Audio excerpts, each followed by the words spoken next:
Okay. Bismillahirrahmanirrahim. Melayang seringgit di atas permatang merbah berkicau di hujung muara. Pemanis kata selamat datang awal bismillah pembuka bicara. Yang dihormati Datin Aslaniah binti Jamal, penolong kanan pentadbiran SMK Cyberjaya. Yang dimuliakan lagi dihormati penceramah jemputan yang didatangkan khas pada hari ini, Encik Muhammad Yusri bin Muhammad Yusof. Yang dikasihi tuan-tuan dan puan-puan serta pelajar sekalian. Assalamualaikum warahmatullahi wabarakatuh dan selamat sejahtera. Syukur kita kehadrat ilahi kerana dengan limpah dan izinnya dapat kita berkumpul pada pagi ini dalam sebuah program wawancara yang bertajuk PDPR Cabaran untuk Ibu Bapa atau Anak. Seterusnya, bagi memberkati majlis kita pada tengah hari ini, sama-samalah kita menadah tangan dan doa.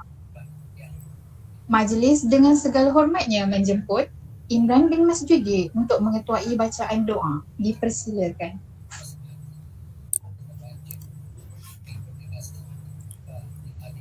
A'udzubillahi minasyaitonirrajim. Bismillahirrahmanirrahim. Al-Fatihah. A'udzubillahi minasyaitonirrajim. Bismillahirrahmanirrahim. Alhamdulillahi rabbil alamin. Arrahmanirrahim. Maliki yaumiddin. Iyyaka na'budu wa iyyaka nasta'in. Ihdinas siratal mustaqim. Siratal ladzina an'amta 'alaihim ghairil maghdubi 'alaihim waladdallin. Amin. A'udzubillahi minasyaitonirrajim. Bismillahirrahmanirrahim. Alhamdulillahi rabbil alamin. Wassalatu wassalamu ala sayyidina Muhammad wa ala alihi wa ashabihi ajma'in. Allahumma fir lana zunubana wa li ikhwanina allazina sabakuna bil iman wa la taj'al fi qulubina ghillan lil ladzina amanu rabbana innaka ra'ufur rahim. Ya Allah, ya Rahman, ya Rahim. Sesungguhnya kami berhimpun pada hari ini untuk mengikuti majlis pada hari ini bagi melahirkan rasa kesyukuran di atas kurniaan-Mu yang tidak ternilai. Jadikanlah kami hamba-hamba-Mu yang sentiasa bersyukur di atas nikmat yang melimpah ruah kepada kami. Ya Fatah, Ya Alim, sesungguhnya Engkau maha mengetahui bahawa kami di sini ingin menimba ilmu-Mu yang sangat luas bagi mengembangkan potensi kami sebagai hamba-Mu yang Engkau redai. Justeru, berkati dan rahmatilah perhimpunan kami ini. Kurniakanlah kepada kami apa kiranya ilmu-Mu. Sinarilah hati-hati kami dengan cahaya dan hidayah-Mu. Semoga dengannya kami mudah menerima dan menghayati serta mengamalkannya. Ya Zal Jalali wal Ikram, kurniakanlah apa kiranya kepada kami kesihatan anggota, kecergasan minda, ketenangan jiwa dan kekuatan semangat. Semoga dengannya kami mampu mendepani cabaran, berdaya saing dan mampu mengangkat martabat diri, keluarga, organisasi, masyarakat dan negara kami. Rabbana atina fid dunya hasanah wa fil akhirati hasanah wa qina azabannar. Wa sallallahu ala sayyidina Muhammad wa ala alihi wa sahbihi wa sallam. Alhamdulillahi rabbil alamin. Taqabbalallahu minkum. Amin amin ya rabbal alamin. Terima kasih kepada Imran bin Masjudin atas bacaan doa itu tadi. Okey. Sudilah puan jalan belapan di malam kelam. Sudilah puan memberi ucapan kata aluan pemanis kalam. Bagi menyempurnakan majlis kita pada hari ini, majlis menjemput yang berbahagia Datin Aslaniah binti Jamali, penolong kanan pentadbiran SMK Cyberjaya untuk menyampaikan kata aluan. Majlis dengan segala hormatnya dipersilakan. Bismillahirrahmanirrahim. Assalamualaikum warahmatullahi wabarakatuh dan selamat pagi.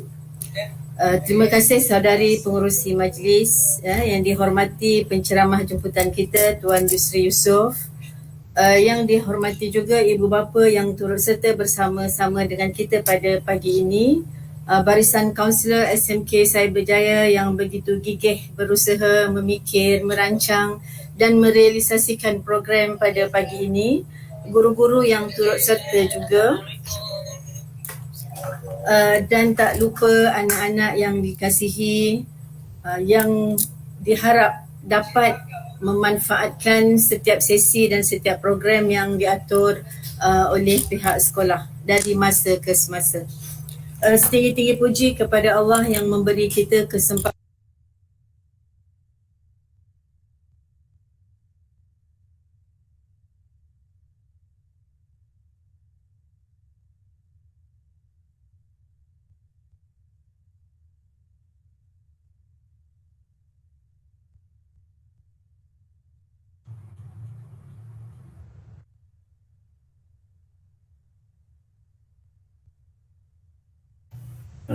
Mute lah audio. Maaf Kak mute. Allah minta maaf. Okey. Bismillahirrahmanirrahim. Assalamualaikum warahmatullahi wabarakatuh. Minta maaf, saya tak perasan mute rupanya. Terima kasih kepada saudari pengurusi majlis, yang dihormati Tuan Penceramah kita Tuan Yusri Yusof, barisan ibu bapa yang turut serta bersama kita pada pagi ini, barisan kaunselor SMK Cyberjaya yang begitu gigih mengatur, melaksana, dah merancang, mengatur dan melaksana program sehingga direalisasikan pada pagi ini, barisan guru-guru yang turut serta bersama kita, dan tak lupa kepada anak-anak SMK Cyberjaya yang dikasihi sekalian. Alhamdulillah, segala puji kepada Allah yang mengizinkan kita kesempatan masa dan kesihatan untuk sama-sama dalam satu pengisian bersama unit bimbingan dan kaunseling SMK Cyberjaya. Program ini dirancang sebagai satu usaha untuk berkongsi saranan, berkongsi idea, berkongsi harapan dan berkongsi realiti antara anak, guru dan penjaga ke arah memahami apakah yang kita telah hadapi sejak sekian lama, sejak Mac 2020, hadapi sekarang dan hadapi untuk masa-masa akan datang. Jadi mungkin inilah usaha yang dapat dilakukan oleh pihak sekolah melalui unit bimbingan dan kaunseling untuk membawakan tuan-tuan dan puan-puan serta anak-anak sama-sama kita mendengar perkongsiannya nanti. Mungkin ada yang telah kita lalui dengan cara yang tidak sepatutnya, apa yang perlu tindakan kita buat, apa yang perlu kita lakukan sekarang dan apa perancangan kita akan datang. Mungkin ibu bapa juga maklum persekolahan ke arah untuk dibuka, tapi mungkin hanya melibatkan tahun-tahun peperiksaan saja. Sedangkan ibu bapa ada lagi anak-anak yang bukan dalam tahun peperiksaan dan masih perlu menghadapi PDPR. Jadi besarlah harapan kami pihak sekolah agar kita dapat memanfaatkan ruang masa dan ruang idea di sini untuk berkongsi apa-apa yang baik, insya-Allah. Saya doakan majlis berjalan lancar. Terima kasih kepada Tuan Penceramah dan semua hadirin yang sudi untuk bersama-sama kami. Semoga kita beroleh kebaikan pada hari ini dan hari-hari akan datang yang kita lalui. Selamat maju jaya untuk semua. Sekian. Assalamualaikum warahmatullahi wabarakatuh. Ucapan setinggi penghargaan dan terima kasih kepada penolongkan dan pentadbiran atas ucapan aluan sebentar tadi. Sebelum saya menyerahkan majlis kepada tetamu jemputan, marilah kita sama-sama mengenali serba sedikit latar belakang beliau. Nama diberi Tuan Muhammad Yusri Hafiz bin Yusof, menerima pendidikan di Universiti Malaya, merupakan seorang perunding motivasi, penceramah bertauliah dan juga imam serta penolong pendaftar perkahwinan di Masjid Ar-Rahmah Seksyen 17 Petaling Jaya. Tanpa melengahkan masa lagi, majlis dengan segala sukacitanya mempersilakan Tuan Muhammad Yusri Hafiz bin Yusof untuk mengendalikan slot pada hari ini yang bertajuk PDPR Cabaran untuk Ibu Bapa dan Anak. Dipersilakan. Baik, Assalamualaikum warahmatullahi wabarakatuh. Terima kasih kepada pengurusi majlis yang saya raikan perunkanan pentadbiran, guru-guru kaunselor, guru-guru yang ada bersama kita. Yang paling penting pada saat ini adalah antaranya ialah guru-guru dan juga para ibu ayah yang dikasihi sekalian. Alhamdulillah. Pertamanya kita syukur kepada Allah Subhanahu Wa Taala. Pada pagi ini kita akan bersama-sama berkongsi cerita. Kita akan berkongsi bersama-sama bagaimana kita nak berdepan dengan cabaran COVID-19 ini yang kita kira ia memberi kesan kepada semua pihak. Tak kira sama ada guru, kan, ibu bapa dan juga pelajar. Baik.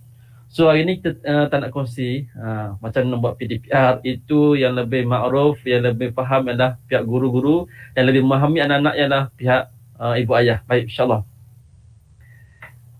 Baik, insyaAllah tuan-tuan sekalian, saya akan kongsikan slide saya pada sekarang. Tapi sebelum tu, tuan-tuan sekalian, tuan-tuan, perempuan, ibu ayah yang sekalian, setakat ini kan, soalan saya, setakat ini kan, macam mana emosi tuan-tuan, perempuan sekalian dengan anak kan? Dan bagaimanakah emosi anak-anak bila kita berinteraksi dengan dia?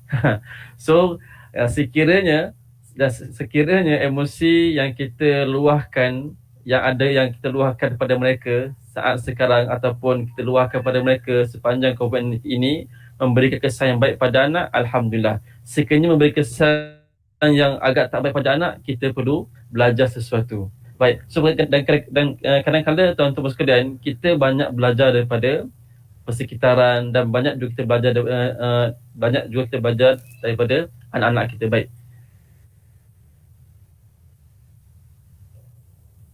Saya akan share saya punya screen. Tak tahulah, saya kata-kata sikit pada pagi ni kan. Mungkin sekolah saya berjaya kot. Atau parent-parent, Masya Allah. Okay, baik. Okay, saya minta saya share screen. Saya minta nanti pengurusi komen screen saya nampak atau tidak.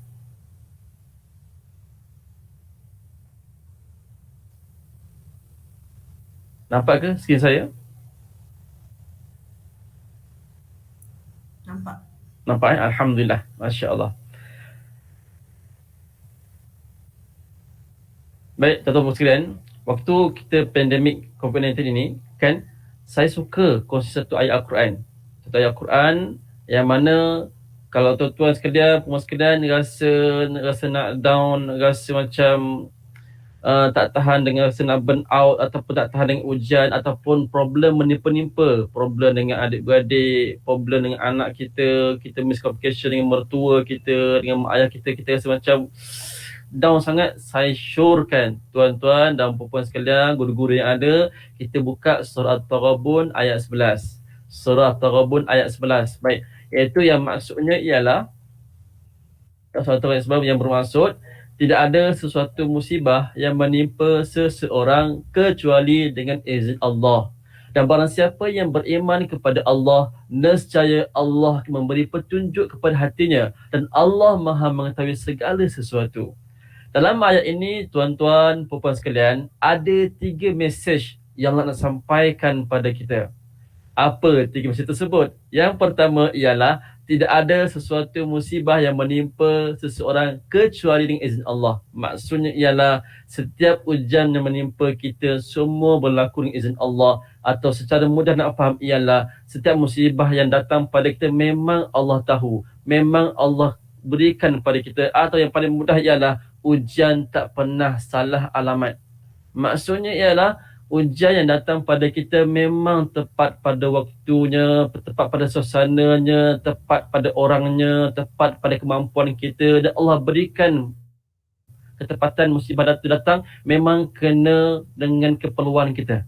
Sebab tu tuan-tuan sekalian, sama ada musibah COVID-19 ini menimpa sesiapa sekalipun, sebab setiap orang yang berdepan dengan musibah ataupun ujian walaupun nampak sama, tapi perasaan kita berlainan, suasana kita berlainan, dan Allah berikan hikmah ataupun izinkan ini berlaku sebab Allah tahu kita mampu. Ada orang diuji dengan kewangan, ada orang diuji dengan kerjanya yang kerja dia buang kerja, ataupun yang sale tinggi tiba-tiba time COVID-19 sale sangat rendah, rasa tak tahu nak buat apa. Kemudian diuji dengan anak-anak yang belajar di rumah, kita pun kerja di rumah, tak dapat nak terima macam nak kerja dalam masa yang sama, nak alert dengan anak. So tuan-tuan sekalian, ujian ini berlaku semua izin Allah. Dan yang mesej yang pertama ini ialah tentang kita percaya pada Allah. Kena yakin bahawa musibah yang datang ini tak pernah salah alamat, memang sesuai untuk kita. Itu yang pertama. Yang kedua ialah, mesej yang kedua ialah barang siapa yang beriman kepada Allah, nescaya Allah akan memberi petunjuk kepada hatinya. Maksudnya apa tuan-tuan sekalian? Maksudnya ialah siapa yang yakin dan percaya bahawa apa yang berlaku ini dengan izin Allah Subhanahu Wa Taala, maka Allah akan memberi petunjuk kepada hatinya. Dan tafsir menyebut petunjuk ini maksudnya dari segi kesabaran, ketabahan dan juga kepada solusi dengan apa yang berlaku. Dan yang ketiga ialah mesej yang ketiga ialah dan Allah Maha mengetahui segala sesuatu. Tuan-tuan, puan-puan sekalian, bila kita timpa musibah, apa perasaan kita? Rasa macam nak down, stres. Kalau mak-mak kan, cikgu-cikgu pernah rasa nak burn out, pernah rasa macam ada bila kehilangan orang yang tersayang, kita agak kemurungan, sampai tahap kita rasa trauma dengan apa yang berlaku, sampai anak-anak pun rasa tak nak study, tak nak baca buku, kita rasa tak tahu nak buat macam mana. Tuan-tuan sekalian, ingatlah bahawa mesej yang ketiga ini nak sampaikan kepada kita, Allah Maha tahu kita rasa kecewa.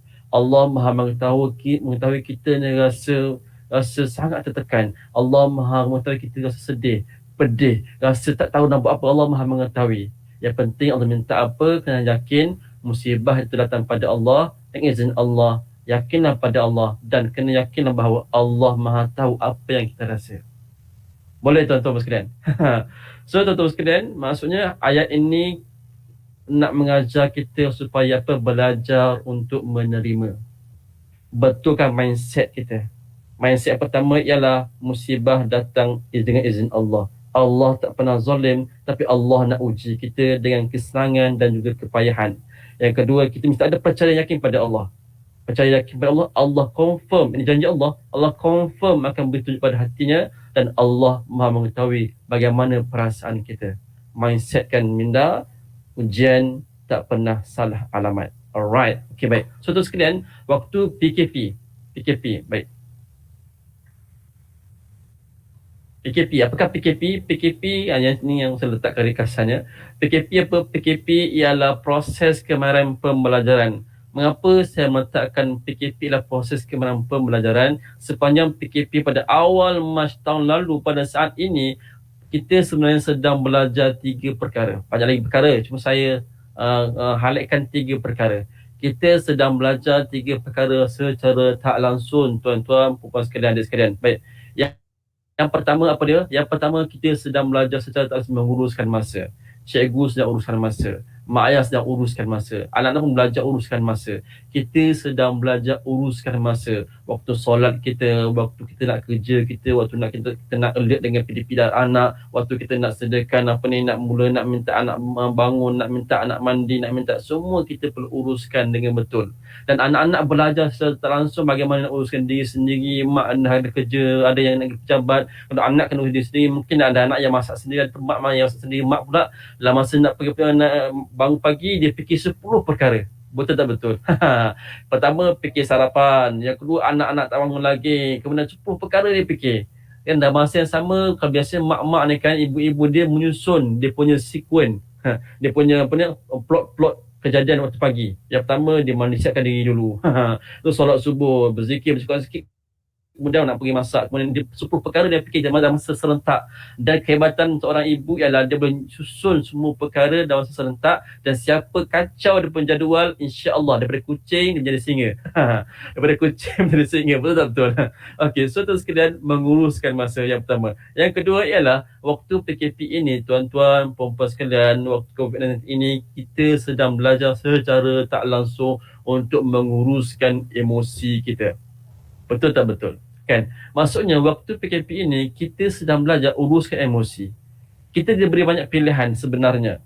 Bukan sebenarnya, hakikatnya kita diberi banyak pilihan emosi yang kita ada. Sama ada kita nak berdepan dengan COVID-19 ini yang emosi yang positif, fikir positif, mestilah positif, fikir positif, ataupun kita nak fikir secara negatif. Atau kita nak ambil sebagai satu keluhan, atau kita nak jadikan sebagai satu bebanan. So, pilihan kita. Emosi mana kita nak pilih? Cikgu-cikgu, emosi mana cikgu nak pilih untuk ketika nak berdepan dengan PDPR, dengan pelajar-pelajar? Mak-mak ayah, macam mana kita nak berdepan dengan anak-anak waktu PKP ini? Emosi mana yang kita nak pilih sebenarnya? Dan secara umumnya, emosi mana yang selalu kita pilih? Majoriti kita pilih emosi mana? Kita nak emosi happy ke positif ke, ataupun emosi yang penuh rasa geram, marah, tak puas hati kan? Yang mana satu yang kita kadang geram dengan anak kita kan, geram sama ya Allah kan, bukan dia cakap tak dengar-dengar. So kita pilih mana satu emosi yang kita nak sebenarnya. So waktu PKP kita sedang belajar secara tak langsung menguruskan emosi, sama ada menjadi kucing ataupun singa. Tuan-tuan, puan-puan sekalian, okay, saya nak kongsi sikit buat emosi ni tuan sekalian. Saya nak kongsi sikit mana nota saya. Okey. Kata sekalian, cerita tentang emosi singa tu sekalian ada lebih kurang saya catat di sini ada 1, 2, 3, 4 ada 5 sebenarnya. Ada 5 tanda-tanda kita menjadi singa. Ada 5 tanda-tanda cikgu berubah jadi singa ataupun kita mak ayah jadi singa. Saya pun pernah jadi singa tuan-tuan sekalian. Memang pernah jadi singa tuan sekalian. Ada orang kata saya penat lah bernasihat pada anak kita tuan-tuan. Kalau rasa penat menasihat pada anak itu bukan nasihat, itu marah. Nasihat confirm takkan penat. Yang penat bila kita marah dan geram pada anak kita. Betul-betul. Okey, ada 5 tanda kita menjadi singa. Okey, tuan-tuan boleh tulis, boleh take note di buku nota masing-masing. Ada sekalian boleh tulis. Boleh check balik kan tuan-tuan sekalian, boleh tulis listkan ada 5 perkara, 5 tanda-tanda ibu ayah bertukar menjadi singa. Yang pertama ialah suara kita berubah. Berubah macam mana? Kalau kucing bunyi macam mana? Contoh kan. Kalau singa macam mana? Bunyi suara yang tinggi, lantang. Yes. Kalau tanda yang pertama ialah mak jadi singa ialah suara dia tinggi. Kan? Suara tinggi, pitch tinggi kan. Itu tanda yang pertama mak atau ayah menjadi singa. Yang kedua ialah muka. Muka yang ceria, yang ketat. Jadi marah, muka ketat. Ya Allah, nak marah nak dia. Masya Allah, muka kan tak je. Pandang bawah, atas-atas. Budak kesat, besar kecil je budak ni kan. Aku geram betul kan, muka ketat. Itu tanda kedua, muka dia berubah menjadi muka yang ketat. Yang ketiga, lepas dah suara dah tinggi, dah berubah jadi singa dah kan. Suara tinggi, singa. Baik. Yang kedua, muka ketat. Yang ketiga ialah bahasa tak sedap dengar tuan-tuan sekalian. Bahasa dia mungkin maki hamun anak dia, ataupun kita dah tengking-tengking, ataupun kita dah bahasa-bahasa yang sumpah serana sebagainya tuan-tuan sekalian. Itu tandanya kita dah berubah jadi singa. Okey, yang keempat, lepas suara dah keluar, confirm apa yang bergerak lepas tu. Confirm sama ada dah geram sangat, cakap tak dengar, apa tak kena, kena kata macam-macam, tak dengar juga. Yang keempat ialah confirm tangan atau kaki akan bergerak. Tangan ambil botol, pom. Kita akan rasa cubit anak kita akan geram betul. Ada yang pukul anak dia sebagainya. So kita akan rasa sebab apa kita lepaskan geram kan. Walaupun dalam masa sama kita ketika kita nak watan anak ke, kita nak cubit anak, hati rasa kenapa aku ni cubit anak kan. Yang keempat. Yang kelima ialah kita terbit rasa bersalah kan. Apabila kita marah anak kita, terlalu marah anak kita, menengking anak kita rasa bersalah. Kenapalah aku tadi pukul dia kan? Kenapalah aku tak jadi cubit dia kan? Betul tak betul? So tuan-tuan sekian, 5 tanda ini ada ke tidak pada kita? Saya pun ada tanda ni kan? Saya pun tuan-tuan sekalian, ada 5 orang anak. So kita adalah sama sebenarnya. Cuma kita sedang sekarang kita belajar uruskan emosi. Boleh ke boleh? So tempoh ini sebenarnya Allah nak minta kita belajar sesuatu. Betul tak betul? Kita nak uruskan emosi kita berdepan dengan situasi yang berlaku sekarang. Betul, benar, kita penat tak sekalian. Penat, rasa nak burn out. Memang dah burn out dah dengan anak pemain sana sini, mainan bersepahnya, kemudian baju ya Allah sana sini tak dalam bakul, kemudian ya Allah teruk bau busuknya bidiknya ya Allah. Waktu tu sekalian, emosi mana yang kita nak pilih? Kadang-kadang tak terpilih emosi, terus kita ambil marah menjadi singa. So tuan-tuan sekalian, kita koreksi kita balik, perlukah kita berubah jadi singa sepanjang masa? Okey, baik, itu yang kedua. Yang ketiga ialah sebenarnya secara tak langsung kita sedang belajar uruskan sikap. Adik-adik kan, adik-adik yang form 5 atau form 1 sampai form 5 dia bersama kita pada pagi ini, adik sekalian, kita ataupun mak ayah yang ada, kita sebenarnya belajar uruskan sikap waktu PKP ni. Kita nak sikap yang sama atau sikap yang ada perubahan. Sebab yang menentukan tindakan kita adalah sikap kita. sikap kita nak berubah, kita bertindak menjadi orang yang berubah. Kalau sikap yang tak nak berubah, kita akan terus jalan yang sama. Jalan yang memang kita ikuti hal yang sama, tak ada perubahan, memang kita tak akan belajar sesuatu. Tapi kalau kita sikap kita nak suka untuk belajar sesuatu, kita boleh ubah sikap kita. Kita rasa nak ubah sesuatu, nak belajar sesuatu daripada ujian yang menimpa ini, kita akan cuba ubah sikap kita. Kita akan exit jalan yang betul. Kita akan installkan aplikasi yang betul dalam otak kita supaya apa? Supaya kita dapat berubah yang baik. Install maksudnya apa? Kita lagi program motivasi, kita dapatkan dengan macam-macam yang motivasi, dengan ceramah agama yang memberikan input ke otak kita. Tentu sekalian, tolonglah waktu PKP ini, tolong exit jalan yang betul. Sekiranya terlepas jalan, tolong U-turn balik ke jalan yang betul. Dan tolonglah masuk highway yang ada perubahan yang positif. Sekiranya perangai kita dengan perangai yang sama, maka sikap kita memang itu sikap kita, memang perubahan tak akan berlaku. Kita nak berubah, kita kena berubah. Boleh ke boleh. Dan tuan-tuan perempuan sekalian, waktu PKP ini kan, kita banyak-banyaklah kita menguruskan 3 perkara ini. Kita ingatkanlah diri kita dan anak kita bahawa masa kita perluskan dengan elok, dan tolong belajar untuk pilih emosi yang baik, dan kita uruskan sikap yang terbaik. Kejayaan berdasarkan pada apa yang kita buat sekarang dan menentukan apa yang berlaku di masa akan datang. Alright.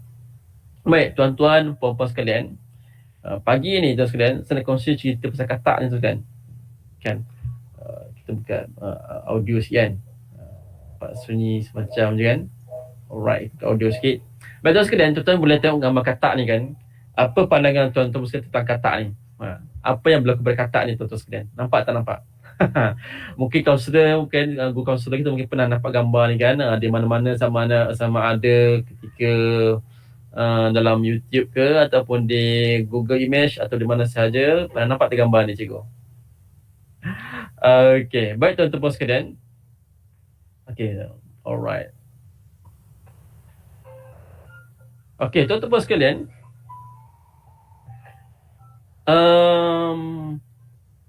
saya nak highlightkan tentang satu kajian tentang katak, yang mana katak ini ada satu katak yang diletakkan di dalam satu bekas air yang panas. Kan bekas macam ke depan ni, kan panas air tersebut. Bila letakkan katak dalam air tersebut, secara automatik katak tu point, dia keluar kan. Dia keluar, lompat keluar sebab panas. Sama macam kita kan, bila kita kena benda yang panas kan, kita refleks, kita keluar. Baik. Kemudian diambil lagi katak lagi, letakkan air yang sejuk. Kan? Letak air sejuk bekas, letak air sejuk. Kan? Katak tu tak keluar betul. Katak tu tak keluar, kan? Kemudian air yang sejuk tadi panaskan perlahan. Dia panaskan perlahan. Akhirnya suhu meningkat. Yang peliknya tuan-tuan, perempuan sekalian, adik sekalian, katak tu tak keluar pun daripada air tersebut. Apa sebabnya? Macam gambar ni kan, dia senyum. Walaupun air dah panas, dia menggelegak, tapi masih tersenyum. Apa sebabnya? Sebab katak ini ada satu benda yang berlaku pada dia. Dia dah ada rasa selesa dengan benda yang panas ni. Ataupun dia tak nak keluar pun dia benda yang selesa ni. Ataupun disebut sebagai zon selesa. Dan sebenarnya katak ni ada, sebenarnya, okay, baik. Dia sebenarnya saya nak cerita pada tuan sekalian tentang 4 katak sebenarnya. Baik. 4 ekor katak. Baik. Mana bekasnya? Tuan-tuan sekalian, ini kita gambar sebagai bekas. Ada 4 ekor katak letakkan dalam bekas. Ada katak A, katak B, katak C dan katak D. Baik, pernah saya katakan cikgu-cikgu kaunselor? Pernah kan? Baik, kita refresh semula. Katak A, katak B, katak C, katak D. Baik. Katak A, B, C, D ni diletakkan dalam air yang tak panas, yang sejuk, kemudian dipanaskan perlahan. Kan?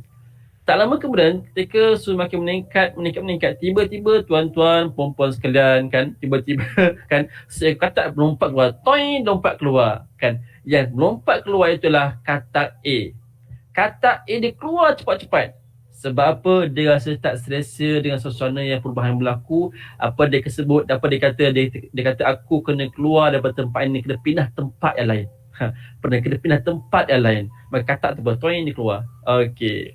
Katak B macam mana? Katak B bila suhu makin panas, dia tak keluar. Katak C dia ikut apa katak B buat. Dia tak keluar juga.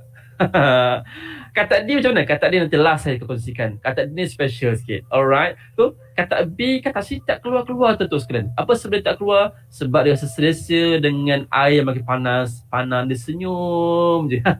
Panas. Okay, baik. So, apa yang berlaku sebenarnya? Yang sebenarnya kata B dan C dia rasa selesa dengan apa yang dia ada, ataupun dia sebenarnya ada satu benda yang menghalang dia untuk keluar atau untuk berubah, ialah dia ada mental blocks. Kan? Dia tak ada apa? Dia ada mental blocks. Kan? So dia tak nak keluar. Macam kita tuan-tuan sekalian, bila kita berdepan dengan ujian, kadang-kadang kita tak boleh berdepan dengan ujian sebab kita ada mental blocks. Kita tak boleh nak ubah diri kita sebab apa? Kita ada mental blocks. Bila kita berdepan dengan ujian, kita sangat-sangat down, kan? Sebab apa? Kita ada mental blocks. Kan? Anak kita pun sama. Kenapa anak kita tak berubah tuan-tuan sekalian? Sebab anak-anak pun ada mental blocks, kan? Okay, apa mental blocks? So pada pagi ni tuan sekalian, saya kongsikan ada 6 mental blocks yang biasa berlaku pada diri kita dan juga anak-anak kita sebenarnya, kan?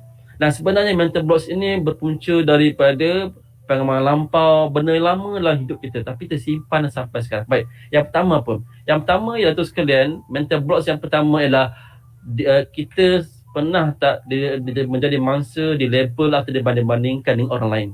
Pernah tak tuan sekalian waktu kita kecil dulu kan, kita dilabel oleh orang sekitar kita, sama ada ibu ayah kita ke ataupun adik-adik kita, dengan label-label negatif. Kau tak pandai lah, kau tak boleh lah, kau malas lah, kau ni sebagainya. Tuan-tuan sekalian, ada antara pantang dalam pendidikan dan parenting ialah bila kita nak berdepan dengan anak-anak kita, PDPR kan, perkara yang kita nak berdepan ialah kita elakkan label anak kita. Elakkan tuan sekalian. Boleh ke boleh. Dan pada hari ini tuan sekalian, saya bukan untuk mengajar tentang PDPR, tapi saya lebih kepada macam mana kita nak wujudkan PDPR yang lebih positif.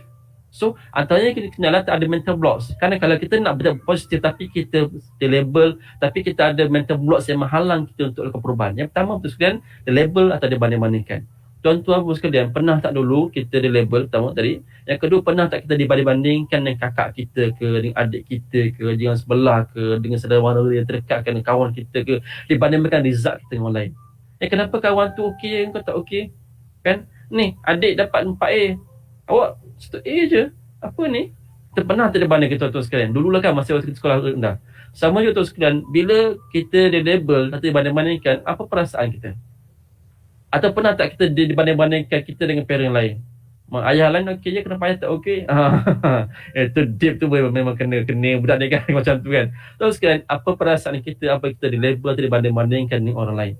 Kita dituduh dengan benda yang kita tak buat, kita pada kecil kan, pernah tak kita ada pengalaman kecil, kita diulang-ulang perasaan kita bertahun-tahun kesalahan. Walaupun kita masih buat kesalahan tersebut ataupun kita dah nak ada perubahan, tapi kadang-kadang kesalahan tersebut dia sebut dia berlabel pada dahi kita kan. Kita anak sulung yang tak pandai, tak suka masak, tak suka ni, semua dia label. Walaupun kadang-kadang tuan-tuan sekalian, kita pernah nak berubah, kita pernah nak melakukan yang terbaik untuk mak ayah kita kan, pernah tak ada pengalaman tu, tapi orang tak alert pun, orang tak berikan respon pun, orang tak beri penghargaan pun, bahkan kita dilabel kan, ataupun kita dituduh baik sekejap tu time hari raya, habis hari tak ada lah tu kan, kita down sangat. Kita cuba nak ubah jadi baik, tapi apa yang kita nak buat tersebut kita rasa tak di appreciate. Contoh tu sekali kita dengan mertua kita kan, kita orang tu, menantu aku tu bukan baik sangat kan, jadi kita rasa macam mana ni kan, kan kita rasa macam, dan kita dah buat macam-macam untuk mak kita, buat macam-macam untuk mertua kita, tapi kita tak dipandang. Apa perasaan kita? Kita rasa nak balik kampung pun malas. Walaupun kita tak balik kampung kan, nak call pun rasa malas, rasa macam down sangat kan. Sebut pasal mertua rasa down, sebut pasal ipar pun rasa down, sebab ipar kata macam-macam bagi kita dah cuba dah buat baik benda ipar kita, tapi benda tu tak nampak, orang tak berikan perhatian, orang tak nampak kita nak jadi baik, nak dihargai, kita rasa macam down sangat. Macam tu juga tuan sekalian pada anak-anak kita sebenarnya kan. Sebab tu tuan sekalian, melabel anak-anak atau membanding-bandingkan sesuatu perkara yang boleh membunuh potensi anak kita. Alright, itu yang pertama. Dan menghalang kita untuk ataupun anak kita berubah lebih ke depan. Boleh? Untuk lebih positif, tuan-tuan sekalian, kita kurangkan melabel atau banding-bandingkan apa yang anak-anak ada dan apa yang kita ada. Alright? Okay, itu yang pertama. Yang kedua ialah tuan sekalian, kita sebenarnya mental block yang kedua ialah kita rasa selesa dengan apa yang kita ada. Kan? kita rasa selesa dengan apa yang kita ada, kan? Yang pertama betul sekalian, kita kadang-kadang kita selesa dengan stres kita, tuan-tuan sekalian. Kenapa kita kadang-kadang nak lebih positif tak boleh, kan? Bukan tak boleh, sebenarnya boleh nak buat, cumanya dia take time, kan? Kita sebenarnya kadang-kadang kita rasa selesa dengan sifat ataupun rasa stres kita, kan? Semalam stres, hari ni stres, esok insyaAllah stres. Betul, kan? Pagi stres, petang stres, malam stres. So tuan-tuan sekalian, kita kadang-kadang selesa dengan stres yang kita ada, sampai kan kita jadikan dunia kita dunia penuh dengan hitam, legam. Kita anggap semua orang bersalah. Semua patut kita lepaskan. Kita patut kita hukum sebab kita layan stres. Ya, kita faham betul benar ada orang kan saya sebut tadi tentang burnout. Pernah tuan-tuan sekalian ada seorang mak call saya. Dia kata dia stres, dia burnout.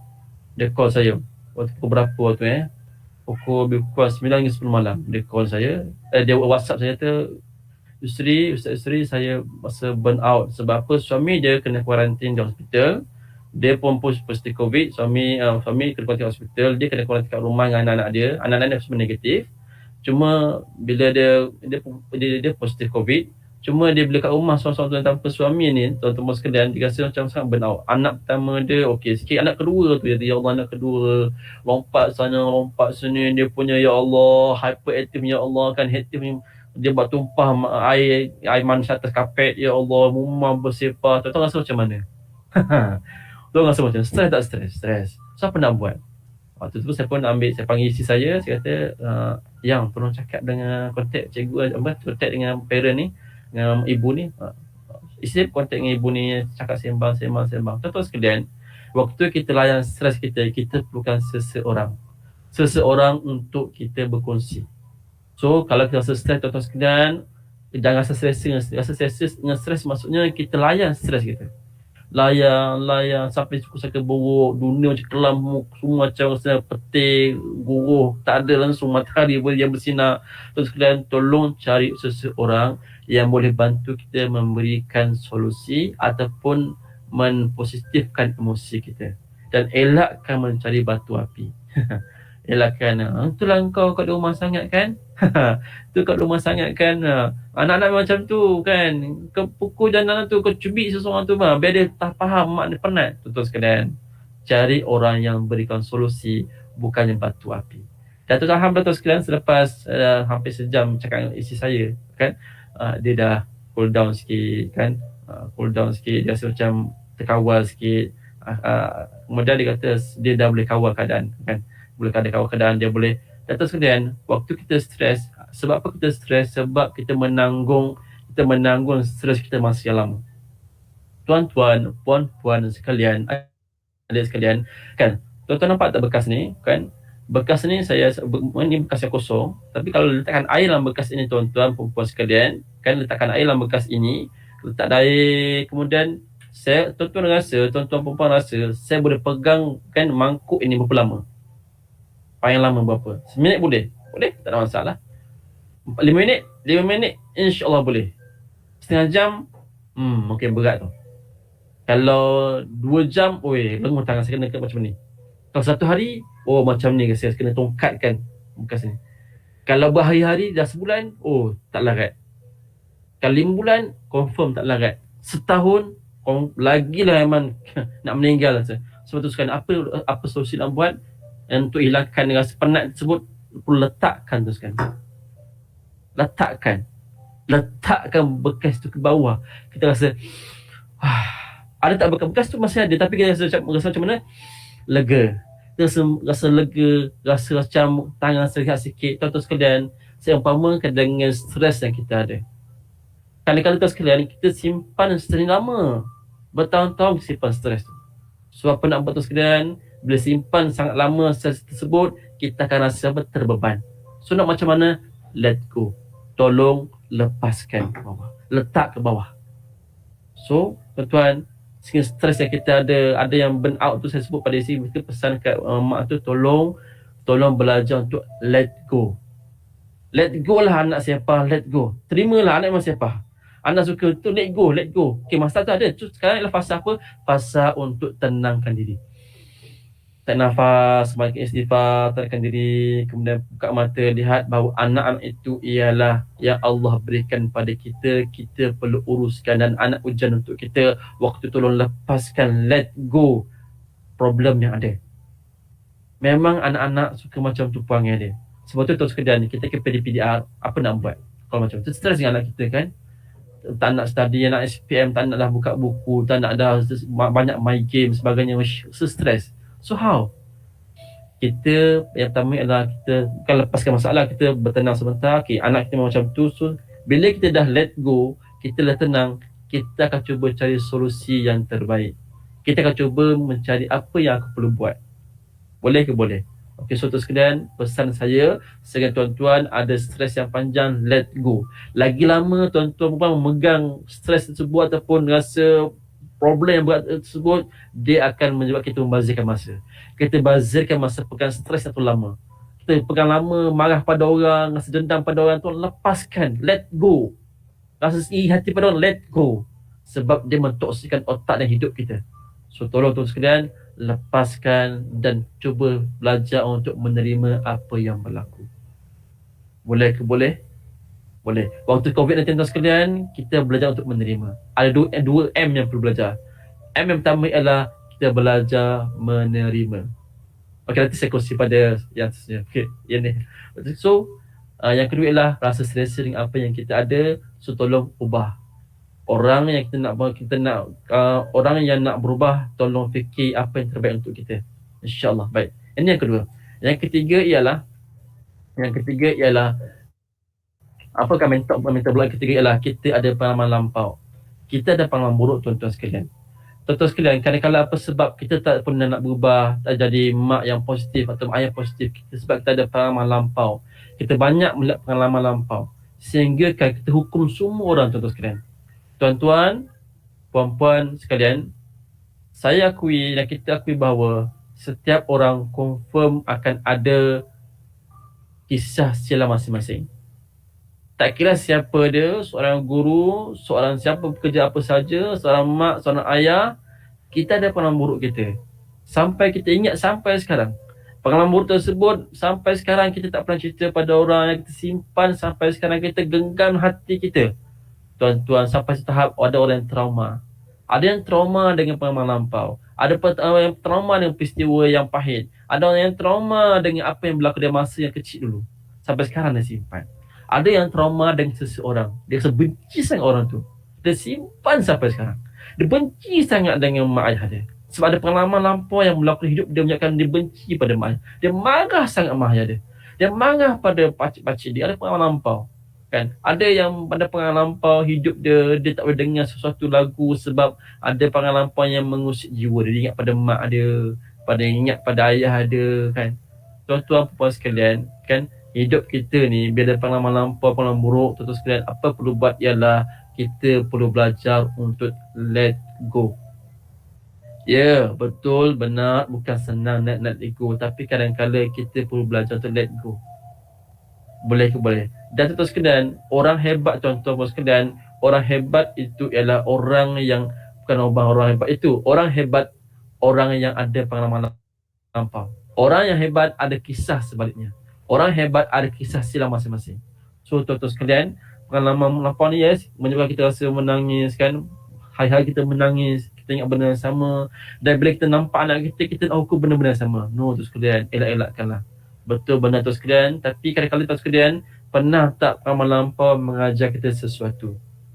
Mengajar kita untuk lebih berdikari, lebih faham tentang ragam manusia yang menipu, yang tak menipu kan, betul-betul. Dan banyak pengalaman lampau yang kita hadapi, kita rasa lebih kuat, lebih positif. Betul tak betul? So tuan-tuan, perempuan sekalian, kalau kita ada pengalaman lampau, elak akan dia menjadi penghalang kita untuk berjaya, tapi jadikan sebagai kekuatan untuk kita berubah lebih positif.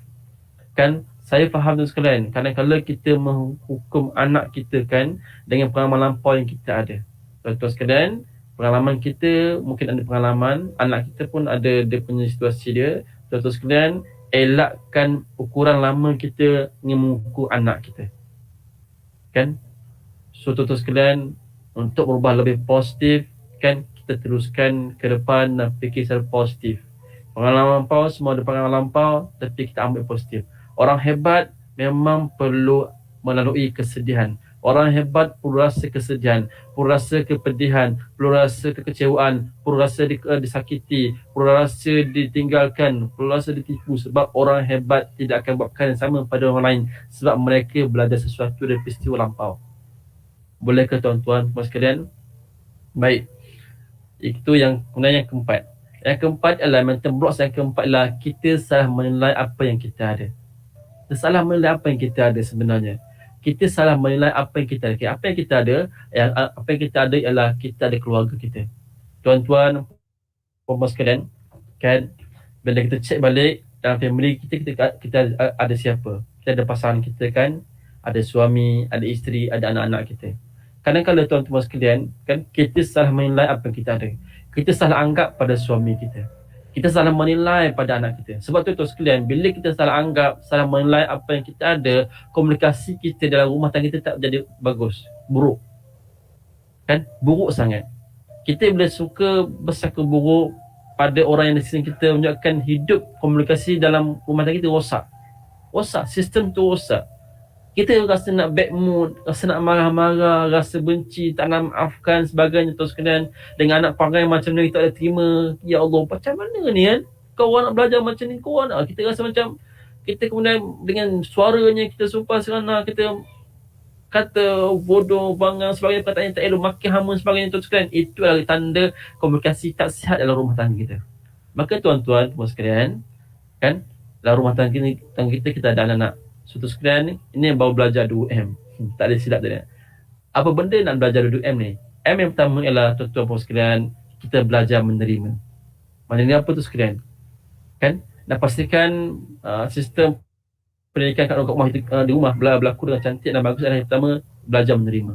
Kita kena belajar menerima kita sekarang berdepan dengan COVID-19. Belajar untuk menerima apa yang berlaku.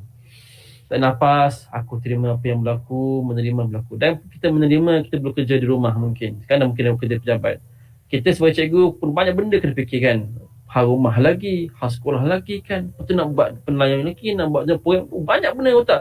Kita belajar menerima apa yang kita ada sekarang. Menerima.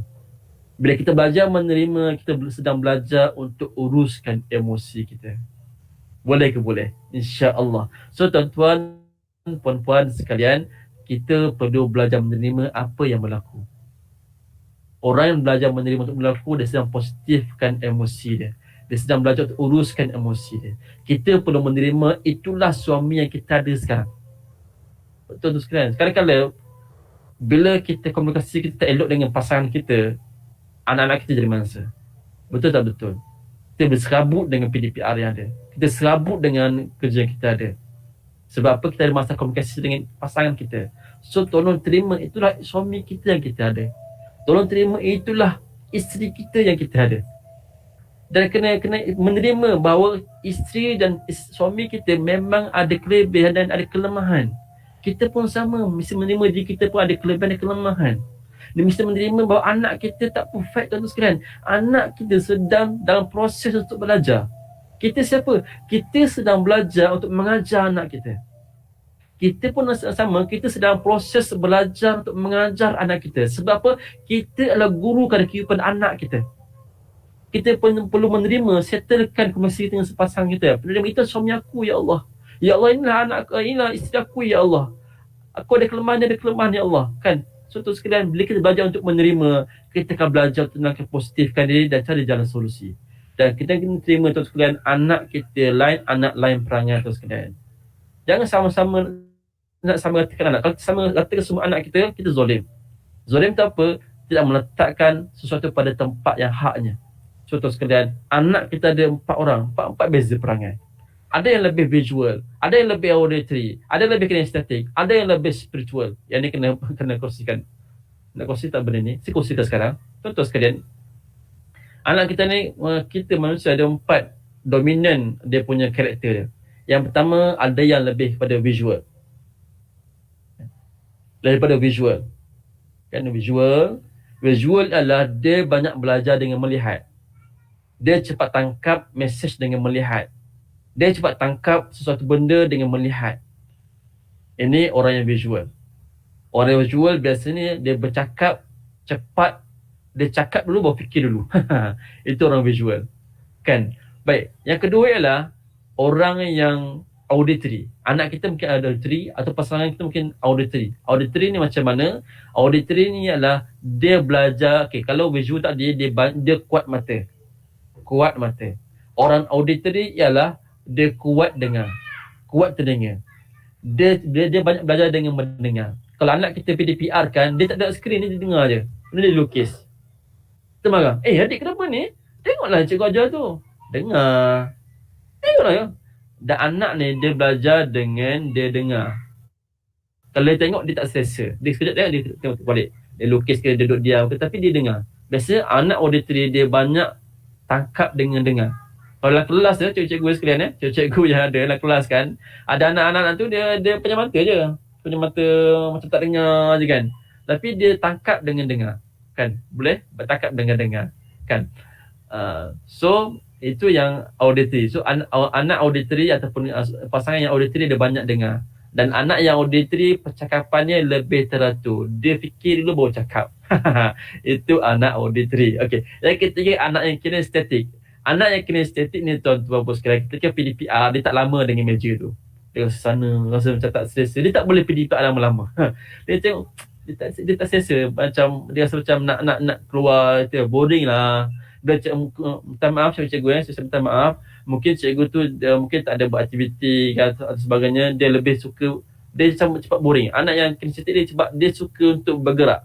Anak yang kinestetik dia suka buat time tu juga. So nak tackle dan anak auditory ialah dia kuat sentuh. Kan, kuat sentuh dia dan kuat pergerakan dia kuat sentuh, bergerak dia. Cara anak auditory cara anak kinestetik dia belajar dengan dia bergerak. Dia buat terus. Dia tak boleh dengar dia tak boleh. Kenapa buat tu aktiviti? Buat tu aktiviti. Dia buat itu anak kinestetik. Baik. Yang pertama tadi anak visual. Anak yang visual atau pasangan visual dia kuat melihat. Kalau nak tackle yang orang yang visual ialah kita banyak berikan dia visual, gambar, tengok alam, belajar dengan gambar, video dia suka kan. Dia suka nampak ada gambar-gambar. Kalau kita bagi perkataan dia tak boleh bayangkan. Kalau dia tak boleh nak gambarkan. So dia banyakkan ambil gambar, boleh faham. Macam yang kita sikit lukis sikit. Tu anak yang visual. Dia nak tackle, dia nak nasihat, dia kena nasihat berdepan. Contoh sekarang untuk anak yang visual kan, nasihat dia dengan berdepan dengan mata dia. Dia kalau kita nasihat dia kata muka kita kan. Mak cakap tengok mak. Kau diam, tunjukkan kepada. Kita marah pula dia kan. Betul kan, anak visual dia lebih eye contact. Kan dia tengok. Okey, itu anak visual. Dan kena nasihatkan dia, nasihat depan dia, duduk depan dia, genggam tangan dia. Kan, cakap dengan suara yang slow talk. Kan. Okey, kakak Fatimah Az-Zahra. Ya betul kita. Ya, itu anak visual. Kalau anak auditory nasihatkan anak auditory kan, nak tackle dia, nasihat dia dengan duduk sebelah dia. Kini kita ni dia. Kan? Sebelah dia. Tangan ni kita dia kan. Tangan tak belakang dia ataupun kat bahu dia ke, pegang macam tu. Dia selesa dengan duduk sebelah-sebelah ataupun duduk serong sikit. Dia tak suka berdepan-depan. Atau kalau berdepan dia akan tunduk kepala.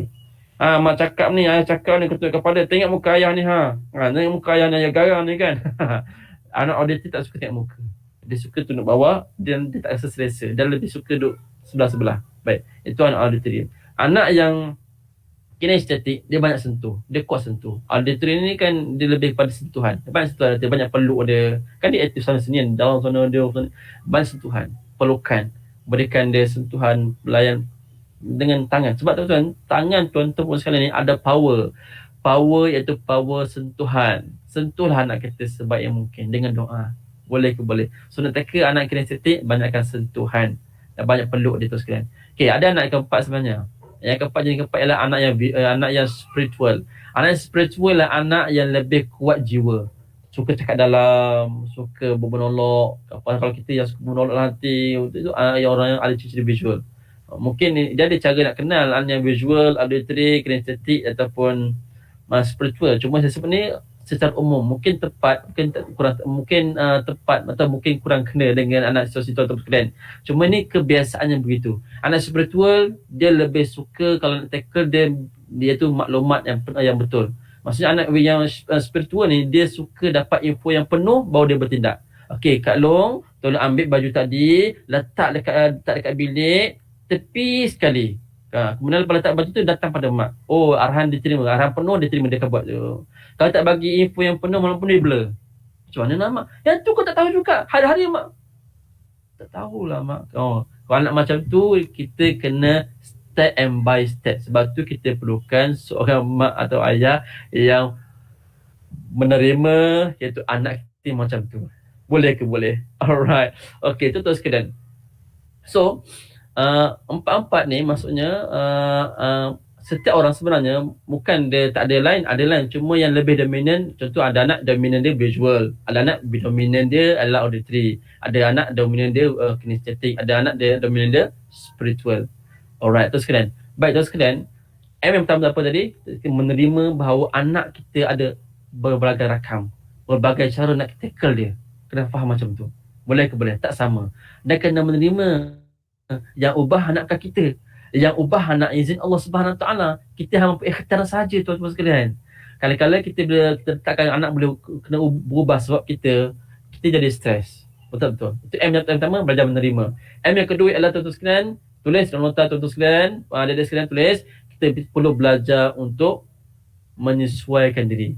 Baik. Selepas kita belajar untuk menerima, adik-adik pun sama, kita dalam kalau yang ambil SPM pada tahun ini, tolong terima kita ambil SPM pada tahun ini dalam keadaan pandemik. Kan belajar PDPR tak boleh saya langsung, guru-guru terhad dengan kawan-kawan. Tolong sekalian, tolong menerima kita belajar fasa ini, dan tolong terima itu dah mak yang kita ada. Tolong terima itu dah ayah yang kita ada. Kita perlu buat apa? Kita perlu belajar yang kedua ialah M kedua itu menyesuaikan diri apa yang berlaku, apa yang ada. So tu sekalian, waktu PKP ni tolong belajar menyesuaikan diri, sesuaikan diri dengan kewangan yang kita ada, sesuaikan diri dengan kerja yang kita ada sekarang mungkin agak terbatas, kita sesuaikan. Dan sesuaikan diri kita dengan keadaan rumah kita yang semua ada waktu ni kan. Anak-anak ada, isteri ada, suami ada, semua ada. Dan kita perlu belajar untuk menyesuaikan. Bila kita belajar menerima apa yang berlaku dan cuba belajar untuk menyesuaikan diri, kita akan belajar untuk mencari solusi ataupun apa tindakan yang betul perlu aku buat. Sekiranya kita tak belajar dua benda tersebut, kita akan rasa stres. Yang kedua yang terus kemudian elak kedua M. Tadi belajar 2M, yang elak kedua M. M yang kedua, yang pertama ialah kita elakkan daripada menolak, membantah apa yang berlaku. Menolak, aku tak terima lah suami aku macam ni, aku tak terima lah isteri aku macam ni, pangai ya Allah, aku tak terima lah anak aku macam ni, aku tak terima lah waktu PKP ni aku macam nak stres tau, tak nak stres, nak kerja macam ni, macam mana ni kan, dengan SOP nya kita tak belajar untuk menerima, kita menolak apa yang berlaku, kita akan stres. Yang kedua, M yang kedua, elakkan daripada kita menyalahkan suasana. Tuan-tuan sekalian, apabila kita asyik menyalahkan apa yang berlaku, kita lupa untuk membetulkan apa yang salah yang perlu lakukan. Ataupun kita lupa untuk membetulkan kesalahan kita. Tuan-tuan sekalian, kita tak mampu kontrol apa yang berlaku, tapi kita mampu kontrol apa yang kita lakukan. Sekali lagi, kita tak mampu kontrol apa yang berlaku luar yang berlaku, tapi kita mampu kontrol apa yang kita lakukan. Kita tak mampu ubah apa orang fikir tentang kita, tapi kita mampu ubah apa yang kita fikirkan. Kita adalah apa yang kita fikirkan. Kita fikir positif yang akan berlaku insya-Allah. Kita fikir perkara yang baik akan berlaku, kebaik akan berlaku insya-Allah. Tapi kalau kita ambil pada awal tindakan kita berfikir benda yang buruk, negatif, memang tindakan kita lepas tu sikap kita ubah, kita pilih sikap yang negatif untuk kita bertindak.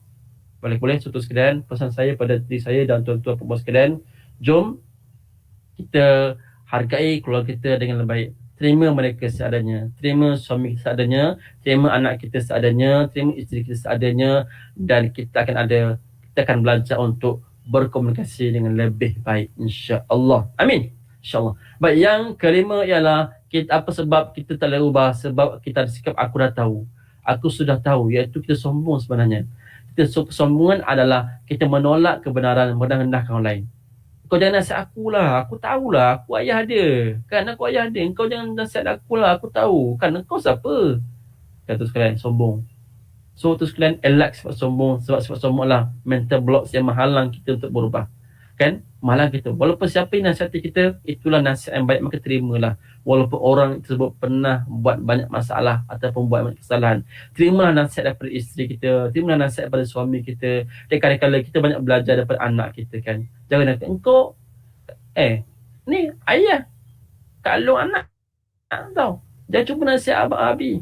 Kan dah papa tahu apa papa buat. Duduk sana.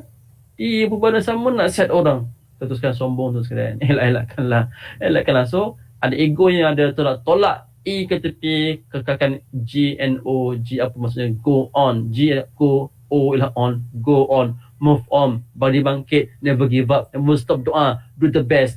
Fikir positif. Takkan rugi. Baik tu sekalian. So yang keenam ialah mental blocks yang keenam yang ni ramai kadang-kadang orang yang tak sedar. Yang keenam ialah kadang-kadang kita ada problem dengan Allah. Kan? Kita ada problem dengan Allah, tuan-tuan. Kan kita ada problem dengan apa yang maksudnya kita ada problem hubungan kita dengan Allah, solat kita pun ya Allah, kan? Kita ada problem dengan cara kita solat. Kenapa sebut problem? Maksudnya kita, bila sebut problem dengan Allah, maksudnya kita tak percaya yang mengubah anak kita ialah Allah. Kita tak percaya bahawa yang beri kefahaman kepada anak kita adalah Allah. Kita tak percaya yang memberikan kekuatan kepada anak kita itu tadi Allah. Kita tak percaya yang memberikan izin dan pelukan Allah. Kita tak percaya yang mengubah pasangan kita adalah Allah, bukan kita. Ya, kita tak percaya bahawa semua izin Allah berlaku. Ya, kita percaya hanya kita boleh ubah orang. No. Bila kita percaya, kita yakin boleh ubah orang, kita ada problem dengan Allah. Tolong cek tu sekalian, solat kita macam mana? Solat kita macam mana? Terus kemudian, pesan saya tu sekalian, jom kita belajar untuk menguatkan hubungan kita dengan Allah. Sujudlah pada Allah. Ada problem tu sekalian, sujudlah pada Allah. Tolong tuan jaga subuh kita, zuhur kita, asar kita, maghrib kita, insya jaga tu sekalian. Kadang-kadang kita sombong dengan Allah. Kita anggap hidup kita tentukan. Tak. Kan? Ingat tu sekalian, yang memberikan lembut hati pada anak kita siapa? Allah. Kita tak mampu lembutkan hati kita, anak kita. Bahkan hati kita pun kita tak mampu nak lembutkan, apatah lagi hati anak kita tuan-tuan sekalian. Waktu PDPR itu sekalian, banyak ya Allah kan, anakku ya Allah kan, kita perlu cari solusi. Tuan-tuan sekalian, lihat macam mudah, tapi tuan sekalian, kita perlu ada kesungguhan. Perlu ada kesungguhan.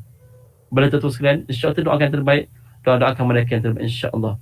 Baik tuan-tuan sekalian, kan tadi kembali semula pada kata tadi sekalian, apa berlaku pada kata tadi tuan-tuan sekalian, kalau kata tadi B dan C dia masih lagi kekalkan 6 mental blocks tadi, kata B dan C akhirnya akan mati dalam air panas tu sekalian. Kata ni akan mati air panas tu sekalian, mati. Sebab apa? Mereka tak nak berubah. Kan suatu sekalian, tolonglah sekalian, zona yang kita ada sekarang, kita perlu belajar sesuatu. Belajar untuk kita lakukan perubahan. Memang susah nak awal perubahan, dia take time, tapi kita belajar sesuatu. Boleh, insya-Allah. Kata D macam mana? Kata D, A dah keluar, B dah siap mati dalam air panas. D kata dia keluar tu kan daripada air panas tadi, keluar tapi dia masuk balik. Sebab apa? Tak tahan, dia kembali semua sifat yang lama. Ramai orang tu sekalian dia nak berubah, tapi dia kembali sifat yang lama. Tuan-tuan sekalian, kalau jadi macam kata D ni sekalian, apa nak buatlah? Apa nak buat tu, perlukan circle. Tuan-tuan sekalian, siapa ada problem, kita percaya circle yang positif. Boleh, insya-Allah. Baik, tuan-tuan sekalian, setakat ini macam mana tuan-tuan, puan-puan sekalian bersama saya? Setakat ini membantu tak perkongsian saya? Kalau membantu, tuan-tuan boleh komen. Sama ada komen di Google Meet. Cikgu ada komen. Cikgu membantu tak perkongsian saya setakat ini? Dan tuan-tuan berada di YouTube ya. YouTube boleh komen di YouTube. Adakah perkongsian saya setakat ini membantu ataupun tidak? Kalau membantu, tuan-tuan boleh komen membantu. Kalau tak membantu, saya mohon maaf. Sekiranya apa kongsi ini tak kena ataupun kurang kena dengan selera tuan-tuan dan puan-puan sekalian, saya minta maaf. Okey. Kalau membantu, tuan-tuan boleh komen membantu. Kalau tak membantu, berikan. Tak membantu Ustaz, tak membantu kecil isteri. Alright. Okey, baik sekalian. Seterusnya tuan sekalian, lepas kita dah tahu 6 belenggu tadi, apa nak buat? Apa nak buat tu sekalian? Dan saya sekarang sedang belajar untuk menerima ketika sedang online adanya anak-anak. Apa dia, Ahmad, Adam? Sebentar tuan-tuan. Okey, Umar. Keluar kejap. Tuan-tuan, perempuan, ini bukan setup yang betul-betul berlaku ni. Okey, Umar, adik nak buang air. Okey, ada masuk. Ada masuk ya? Okey, baik. Minta maaf tuan-tuan sekalian, masya-Allah. Macamlah kita yang bercakap pun diuji semata. Perlu menerima ketika online ada je ujian datang. Perlu menerima barulah kita rasa happy. Alright tuan-tuan sekalian. So, tuan-tuan sekalian, saya kongsikan pada tengah hari ni, tengah hari 12 lebih ni, saya kongsi pada tuan sekalian macam mana nak positifkan diri. Yang mana 7 tip ini tuan sekalian saya ambil daripada ibrah daripada surah Al-Fatihah. Saya keluarkan dia punya nilai besar Al-Fatihah, saya kongsi dengan tuan-tuan sekalian, dan 7 tip ini sekalian tuan-tuan boleh apply dan diri kita dan diri tuan-tuan pun sekalian untuk kita belajar menguruskan emosi. Boleh ke boleh? InsyaAllah boleh. So, apa ayat Quran? Masya-Allah, bismillah. Okay, baik. Saya cepatkan. Okay, tuan-tuan sekalian, ni surah Al-Fatihah, tuan-tuan boleh baca surah ni. Kita baca beramai Al-Fatihah. Bismillahirrahmanirrahim. Alhamdulillahirabbil alamin. Arrahmanirrahim. Maliki yaumiddin. Iyyaka na'budu wa iyyaka nasta'in. Ihdinas siratal mustaqim. Siratal ladzina an'amta 'alaihim ghairil maghdubi 'alaihim waladdallin. Amin. Baik sekalian. Tip yang pertama ialah untuk tenangkan diri adalah pada surah Al-Fatihah. Yang pertama kita belajar apa? Belajar untuk percaya. Kita berayat mana tuan-tuan sekalian? Kita berayat pertama surah Al-Fatihah, iaitu Bismillahirrahmanirrahim. Saya ambil pen pen. Baik. Tuan-tuan sekalian, Bismillah ini, ba ini tuan-tuan sekalian, disebut sebagai ba yang minta tolong. Cantik tu sekalian, minta tolong. MT, minta tolong. Kita minta tolong dengan siapa? Minta tolong dengan nama siapa? Nama Allah. Allah macam sifat dia, sifatnya Maha Pemurah, Maha Pengasih, Maha Penyayang. Allah dan sifatnya apa? Maha Kasih Sayang, Maha Pengasih, Maha Penyayang. Tuan-tuan sekalian, maksudnya tuan sekalian, di sini apa yang kita belajar tentang belajar untuk percaya. Penting kepercayaan, penting sangat. Kenapa rumah tangga kita kurang kuat? Sebab kita percaya pada pasangan kita, percaya pada suami kita, percaya pada isteri kita, dan percaya pada anak-anak, percaya suami kita boleh berubah kerana Allah, percaya anak kita boleh berubah kerana Allah, percaya isteri kita boleh berubah, dan percaya Allah akan bantu kita untuk kita ikhtiar untuk bantu menjadi asbab kepada perubahan suami kita, isteri dan anak kita. Contoh sekalian, kita kadang-kadang lupa kita boleh jadi asbab perubahan, tapi kita bukan kita ubah, tapi dia asbab ataupun dia punca perubahan daripada pasangan kita dan anak kita. Dan bila ada percaya yang baik, kita belajar untuk percaya dalam hidup kita, kita akan komunikasi kita akan dibaiki.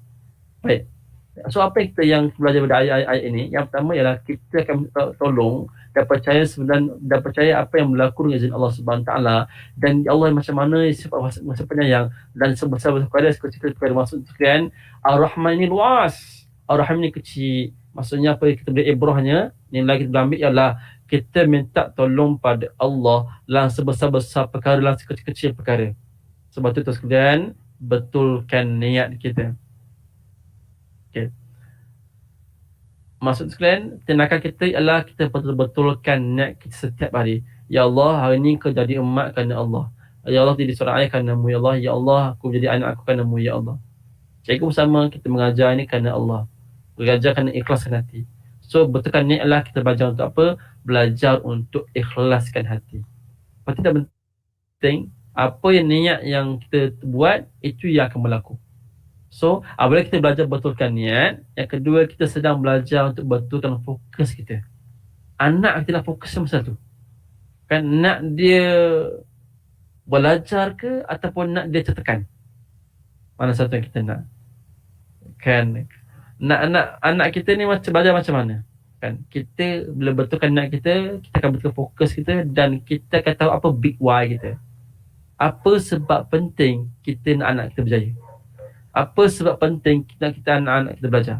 Dan apa sebab penting kita menjadi mak ayah yang baik? Apa sebab penting kita menjadi guru yang baik? Apa sebab penting adik sekalian kita nak kena belajar? Apa sebab penting kita nak belajar? Apa sebab? So, 3 benda ni kita perlu buat daripada ayat ni baik. Yang kedua, apabila kita dah belajar untuk percaya tuan-tuan sekalian, kita mudah belajar untuk syukur. Hanya orang yang syukur, hanya orang yang ada belajar untuk percaya, dia mudah belajar untuk syukur dengan apa yang dia ada. Daripada ayat mana? Ayat daripada surah Fatihah ayat kedua, iaitu Alhamdulillah Alamin, iaitu kita puji Allah Tuhan sekalian alam, milik alam semesta, dan masa sama sebagai seorang hamba, kita puji Allah dan kita syukur dengan nikmat yang Allah berikan kepada kita. Kan, syukur dengan nikmat yang kita ada, kita puji atas nikmat yang kita ada, syukur dengan apa yang kita ada, hargai seadanya sebelum dia tiadanya. Hargailah syukur kita ada suami, syukur kita ada isteri tuan-tuan sekalian, syukur kita ada anak. Ada orang 10 tahun tak ada anak, atau lepas 11 tahun baru ada anak. Kawan saya selepas 10 tahun baru ada anak tuan-tuan sekalian. Ada orang anak pertama meninggal gugur, anak kedua meninggal gugur, anak ketiga sakit gugur meninggal. So dia ada anak, tak ada anak semua meninggal. Terus sekalian, syukur kita ada anak kita. Pandang anak kita dengan wajah, dengan kacamata syukur. Pandang suami kita, isteri kita dengan pandangan syukur. Sebab apa? Orang yang syukur, dia pandai untuk menghargai. Dia belajar untuk menghargai apa yang adanya sebelum tiadanya. Kadang-kadang kita rasa hargai seseorang apabila tiadanya. Dah tak ada baru nak rasa hargai. Kita rasa sangat berharga pada mak kita, lepas mak kita tak ada, baru rasa syukur je ada mak dulu kan. Bising mulut mak pun tak apa, yang penting mak masak sedap, mak masak, kita rindu kat mak kita kan, rindu pada ayah kita kan, kita rasa Masya Allah kan, aku ni baru rasa nak syukur, baru syukur dengan apa yang kita ada. So tuan-tuan sekalian, syukur dengan hidup kita, syukur dengan diri kita, syukur ada ibu ayah, syukur kita ada guru adik sekalian, syukur kita ada mak ayah adik sekalian, syukur kita ada guru-guru yang kita ada, dan syukur apa yang kita miliki, kereta yang kita ada, rumah yang kita ada, apa yang kita syukur dengan apa yang kita ada, maka kita akan cuba hargai dan gunakan nikmat tadi dengan jalan syukur, iaitu untuk kita kuatkan rasa percaya pada Allah Subhanahu Wa Taala. Baik. So pendidikan kita adalah kita belajar untuk menghargai, kita belajar untuk menerima, belajar untuk sesuaikan diri apa yang berlaku. Dan yang ketiga, tip yang ketiga ialah tip yang ketiga ialah selepas kita belajar untuk percaya, selepas kita belajar untuk syukur, kita belajar untuk menyayangi. Baik. Baik. Ayat mana? Iaitu ayat Ar-Rahman Ar-Rahim, the power of love, kan? Kekuatan kasih sayang. Orang yang belajar untuk syukur, dia akan ada power, ada kuasa kasih sayang, ada kuasa untuk membina kasih sayang. Sebab bila dia syukur dengan pasangan dia cuba belajar untuk mengasihi pasangan dia yang seadanya, cuba mengasihi anak ni seadanya. Baik.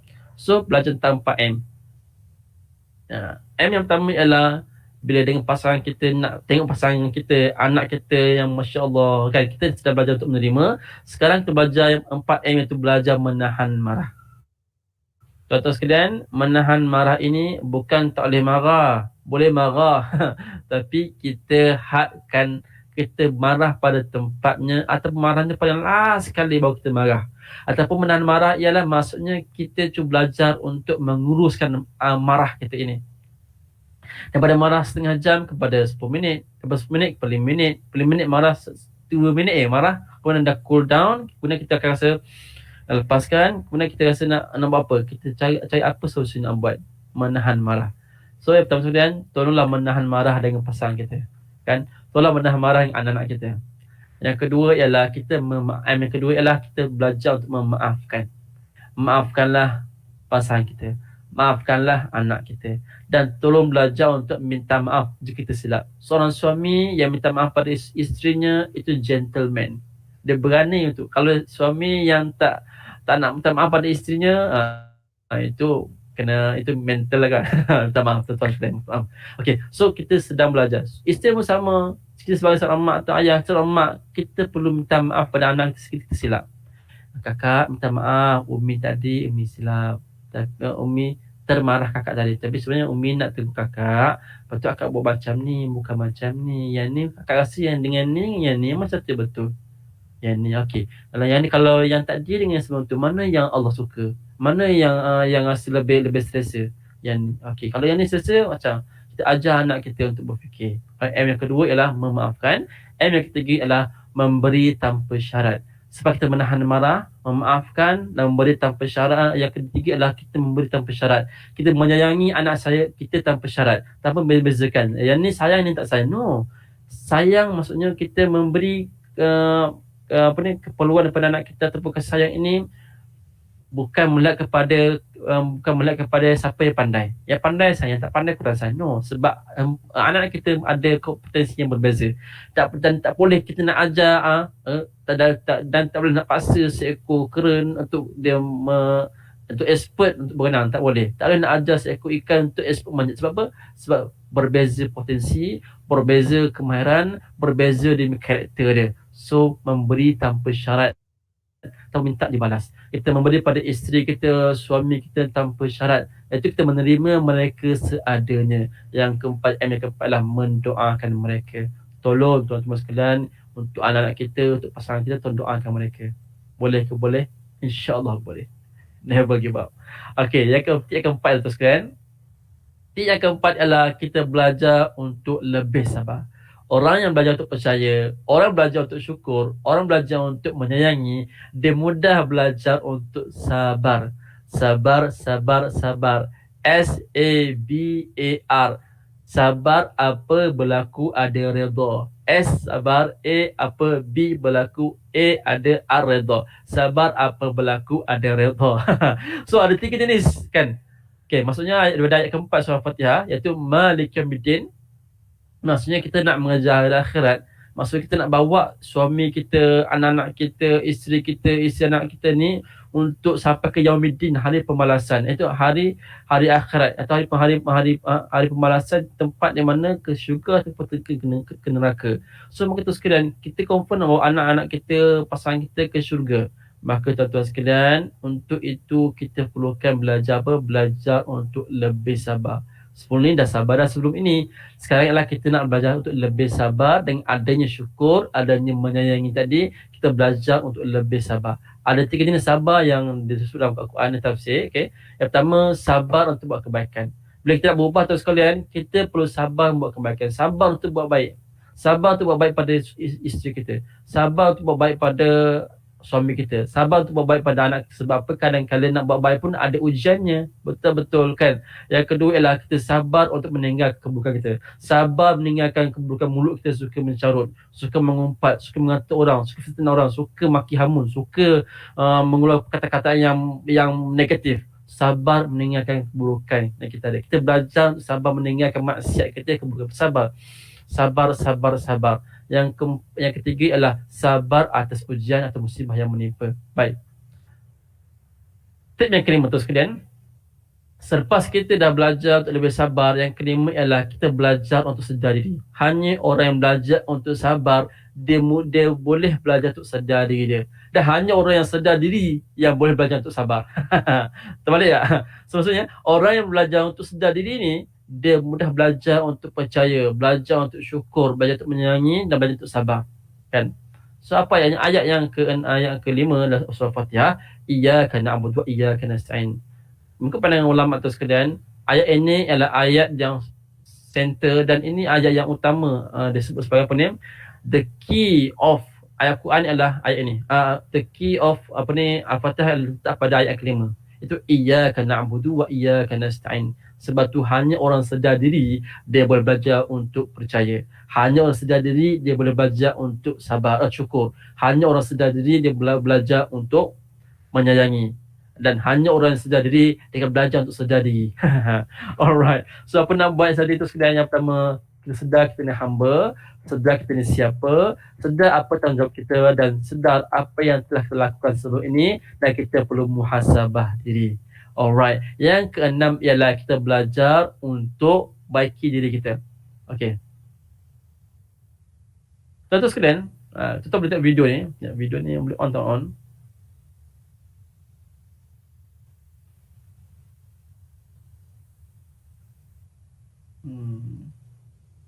Kejap. So nak buat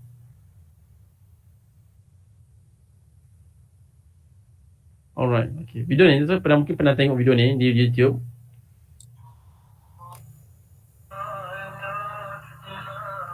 Tuan-tuan tengok video ni, dan apa yang kita belajar video ni? Silakan.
Baik, tuan-tuan puan sekalian, video tadi menggambarkan ada seorang lelaki yang kudung tangannya, kan?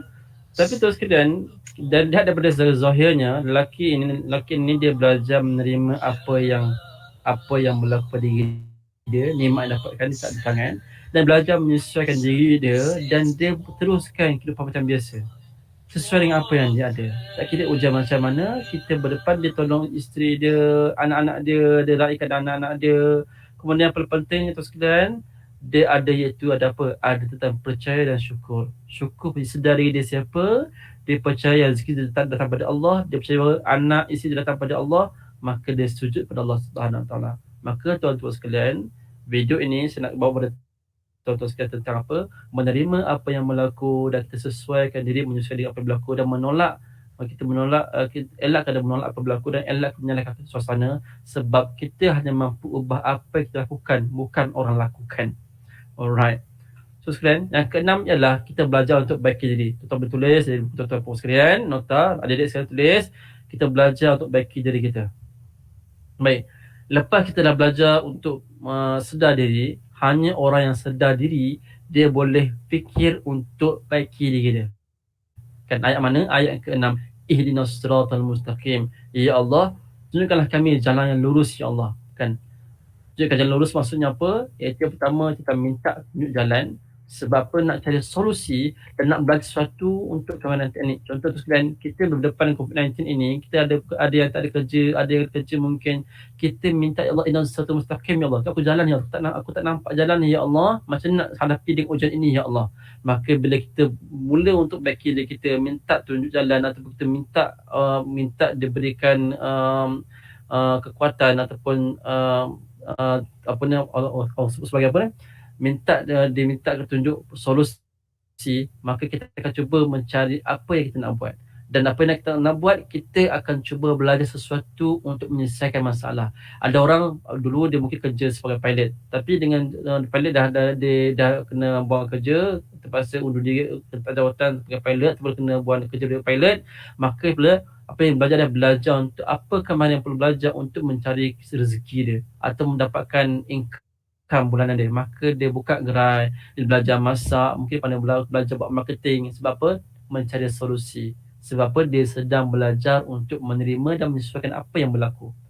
Kemudian yang keempat adalah, dan ini juga lah, kita cari mentor yang betul untuk ajar kita, atau rujuklah mana-mana yang boleh orang ataupun circle yang positif untuk bantu kita.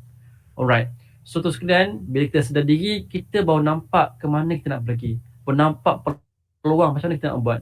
Untuk PDPR anak-anak pun sama sekalian, kadang-kadang kita percaya orang yang bantu kita. Kat mana kita nak buat? Apa yang kemahiran yang perlu kita belajar? Apa solusi yang perlu kita buat? Baik. So, ini yang ketujuh ialah, yang last ialah kita sebenarnya belajar untuk buat pilihan. Yang ketujuh ialah untuk berdepan dengan COVID-19 ini, kan? Yang ketujuh ialah cara nak positifkan diri ialah kita belajar untuk buat pilihan. Hanya orang yang sedar diri, hanya orang yang percaya, hanya orang yang belajar untuk syukur, belajar untuk percaya, belajar untuk syukur, belajar untuk menyayangi, belajar untuk sedar diri, belajar untuk baiki diri, dia mudah untuk belajar buat pilihan. Ayat mana tuan sekalian? Iaitu ayat yang ke-7 surah Fatihah. Suratal ladzina an'amta 'alaihim ghairil maghdubi 'alaihim waladdallin. Ada 3 pilihan yang Allah terangkan di sini. Yang pertama, jalan yang memberikan nikmat manfaat. Yang kedua, jalan yang dimurkai atau jalan sesat. Kalau beri pilihan pada tuan-tuan pun sekalian, dalam hidup kita ni kan, dengan anak kita, pasangan kita atau kehidupan kita ni, kita nak pilih mana satu jalan? Nak pilih jalan beri manfaat atau jalan yang dimurkai atau jalan sesat? Masa itu pilihan kita sebenarnya. Sebab tu tuan sekalian, nak positifkan diri, kita perlu pilih jalan yang memberikan yang macam tu, confirm manfaat pada kita. So kadang-kadang tu sekalian, dia kita nak jumpa orang, nak cari orang, kadang-kadang kita perlukan berhati-hati. Sebab kadang-kadang apa itu jalan yang bermanfaat? Jalan yang bermanfaat ialah jalan yang ada ilmu dan ada praktisnya. Maksudnya nak cari orang untuk bantu kita, tolong cari orang yang ada ilmu dan dia amalkan ilmu dia. Dan elakkan mencari orang yang dimurkai, iaitu orang ada ilmu tapi tak beramal. Kan? Dia ada ilmu tapi tak beramal. Elakkan. Kemudian elakkan daripada orang yang membawa kita sesat, itu macam mana orang yang tak ada ilmu beramal, ataupun dia beramal tanpa ilmu, suka beramal benda-benda yang sesat, benda-benda yang palsu, benda-benda hadis yang tak sahih, benda-benda buat cerita yang tak elok sebagainya. Dia beramal tanpa ilmu. Maka tuan-tuan sekalian, pilihan kita yang ada, yang mana satu pilihan kita tuan-tuan sekalian. Maka tuan-tuan sekalian, so 7 perkara tadi tuan-tuan boleh praktiskan sikit demi sedikit, kan? Sikit demi sedikit. Yang pertama apa? Kita belajar untuk percaya. Tolong sekalian belajar untuk percaya, belajar trust Allah and trust yourself. Kenapa? Sebab kita rasa frust sebab tak ada trust. Kenapa? Sebab rasa kecewa sebab kita tak rasa trust pada Allah SWT. So sekarang kita belajar untuk apa? Belajar untuk percaya. Percaya bahawa suami atau isteri kita boleh berubah. Percaya Allah akan bantu kita. Dan tolong percaya bahawa anak kita pun sama, ada kelemahan, ada kelebihan. Kelemahan kita ada, kita pun belajar macam mana nak bantu dia. Macam mana kita percaya bahawa Allah akan boleh ubah anak kita sekali kita usahakan yang terbaik. Kita usahakan sikit demi sedikit. Dan perubahan itu sekarang kita percaya bahawa perubahan perlukan masa. Alright. So tuan-tuan sekalian, 7 benda tadi. Pertama, belajar untuk percaya, belajar untuk syukur, belajar untuk menyayangi, belajar untuk sabar, belajar untuk sedar diri. Yang keenam, belajar untuk baik diri. Yang ketujuh tadi, belajar untuk buat pilihan dengan lebih tepat. Sebab apa? Hidup kita ini memang pilihan. Nak bertindak sekarang ataupun esok. Nak buat sekarang ke nak buat lepas ni. Kan, nak adik-adik sekarang nak main game ke nak study? Nak main game berapa jam? Nak sejam ke ataupun sepanjang hari? Mana pilihan kita? Pilihan kita adalah berdasarkan apa yang kita aim, kita nak capai. Alright, kalau adik sekarang nak dia orang berjaya, tolong aimkan pilih buat pilihan lebih baik. Kita nak macam mana hidup kita? Nak boleh pilih. Sebab kejayaan bukan untuk orang terpilih, tapi kejayaan adalah untuk orang yang pilih kejayaan. Ingat, kejayaan bukan untuk orang yang terpilih, tapi kejayaan adalah untuk orang yang pilih kejayaan. Boleh ke? Boleh. InsyaAllah boleh. So tuan sekalian, ada masa lagi untuk saya ke? So tuan-tuan sekalian, setakat ni macam mana perkongsian saya? Setakat ini membantu ke? Faham ke? Kalau faham, Alhamdulillah. Tak faham, tak apa. Sebab kita masa kejap saja kan. So tuan sekalian macam mana? Okey tak okey? Saya doakan insyaAllah okey. Okey, so tuan-tuan sekalian, last kali saya kongsikan secara ringkas COVID. C yang pertama, apa yang akan kena buat lepas ni tuan-tuan sekalian? Saya cadang kepada tuan-tuan sekalian, tolong cari circle parent yang berjaya dalam untuk handle anak-anak ketika PDPR. Cari circle yang positif. Cari mana-mana. Anak-anak, adik-adik sekalian, untuk lebih berjaya, tolong cari group study atau group yang ada SPM bertahun ini, tolong cari group study yang positif. Boleh? Kemudian, bila anda dapat circle yang positif, dan anda dapat keluar ataupun circle, maksudnya anda dapat circle positif dan keluar dari circle yang penuh toksik, anda akan dapat peluang yang lebih besar. Daripada bekas kecil akan dapat lompat di tempat besar. Bila tempat besar akan nampak solusi, bukan emosi. Boleh ke? Boleh, insyaAllah. Dan bila anda nampak peluang, anda akan nampak vision matlamat kita nak ke mana. Nah, tolong setkan apa vision kita. Tuan-tuan pun sekalian tolong setkan apa vision kita. Dalam ada hadis kan, Nabi ada sebut bahawa ada 3 amalan tak akan putus apabila kita meninggal nanti. Yang pertama ialah ilmu yang manfaat, yang kedua ialah sedekah jariah, yang ketiga ialah anak soleh mendoakan kita. So tuan sekalian, vision kita, mungkin kita letakkan vision, salah satu vision kita ialah anak soleh mendoakan kita. So tuan sekalian, kalau nak ada anak soleh mendoakan kita, so apa action yang kita nak buat? Orang yang jelas vision, dia akan jelas dia punya action dia. So bila jelas actionnya, dia perlu buatkan improvement. Kita perlu buatkan satu tindakan untuk kita upgrade diri kita balik. Nak buat apa? Apa tindakan kita? Macam mana nak buat? So tolong improve yourself. Improve untuk our children. Improve kita punya anak kita. Improve diri kita. Untuk nak berubah, kita perlu mulakan perubahan. Boleh ke? Boleh. And then ialah doa tu sekalian. Doa tu sekalian.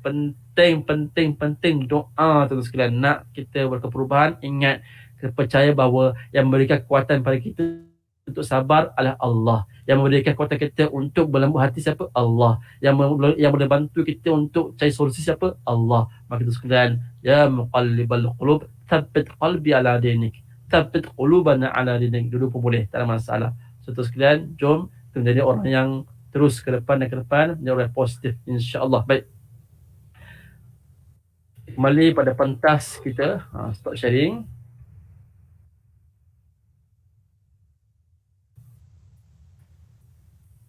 Baik. Tuan-tuan, perempuan, cikgu-cikgu yang ada, macam mana setakat ini proses saya membantu atau tidak?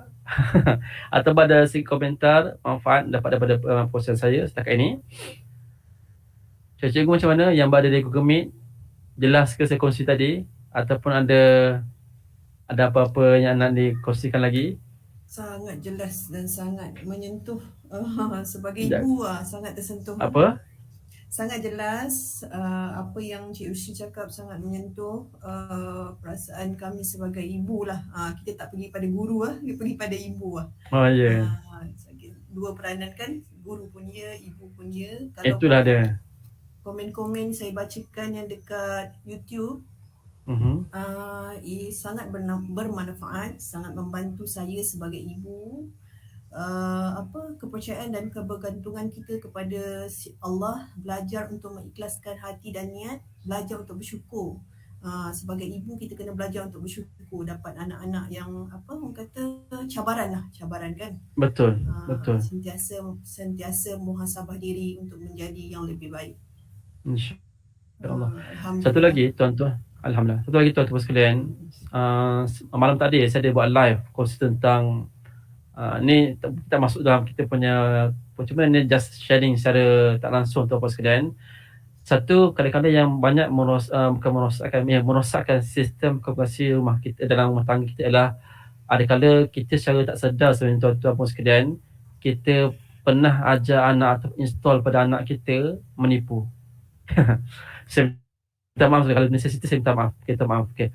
Apa yang saya kongsi tu sekalian? Contoh sekalian, kita kadang-kadang bila anak kita menipu kita kan, kita kena pause kejap, stop kejap, fikir balik, ada tak kita pernah menipu anak kita?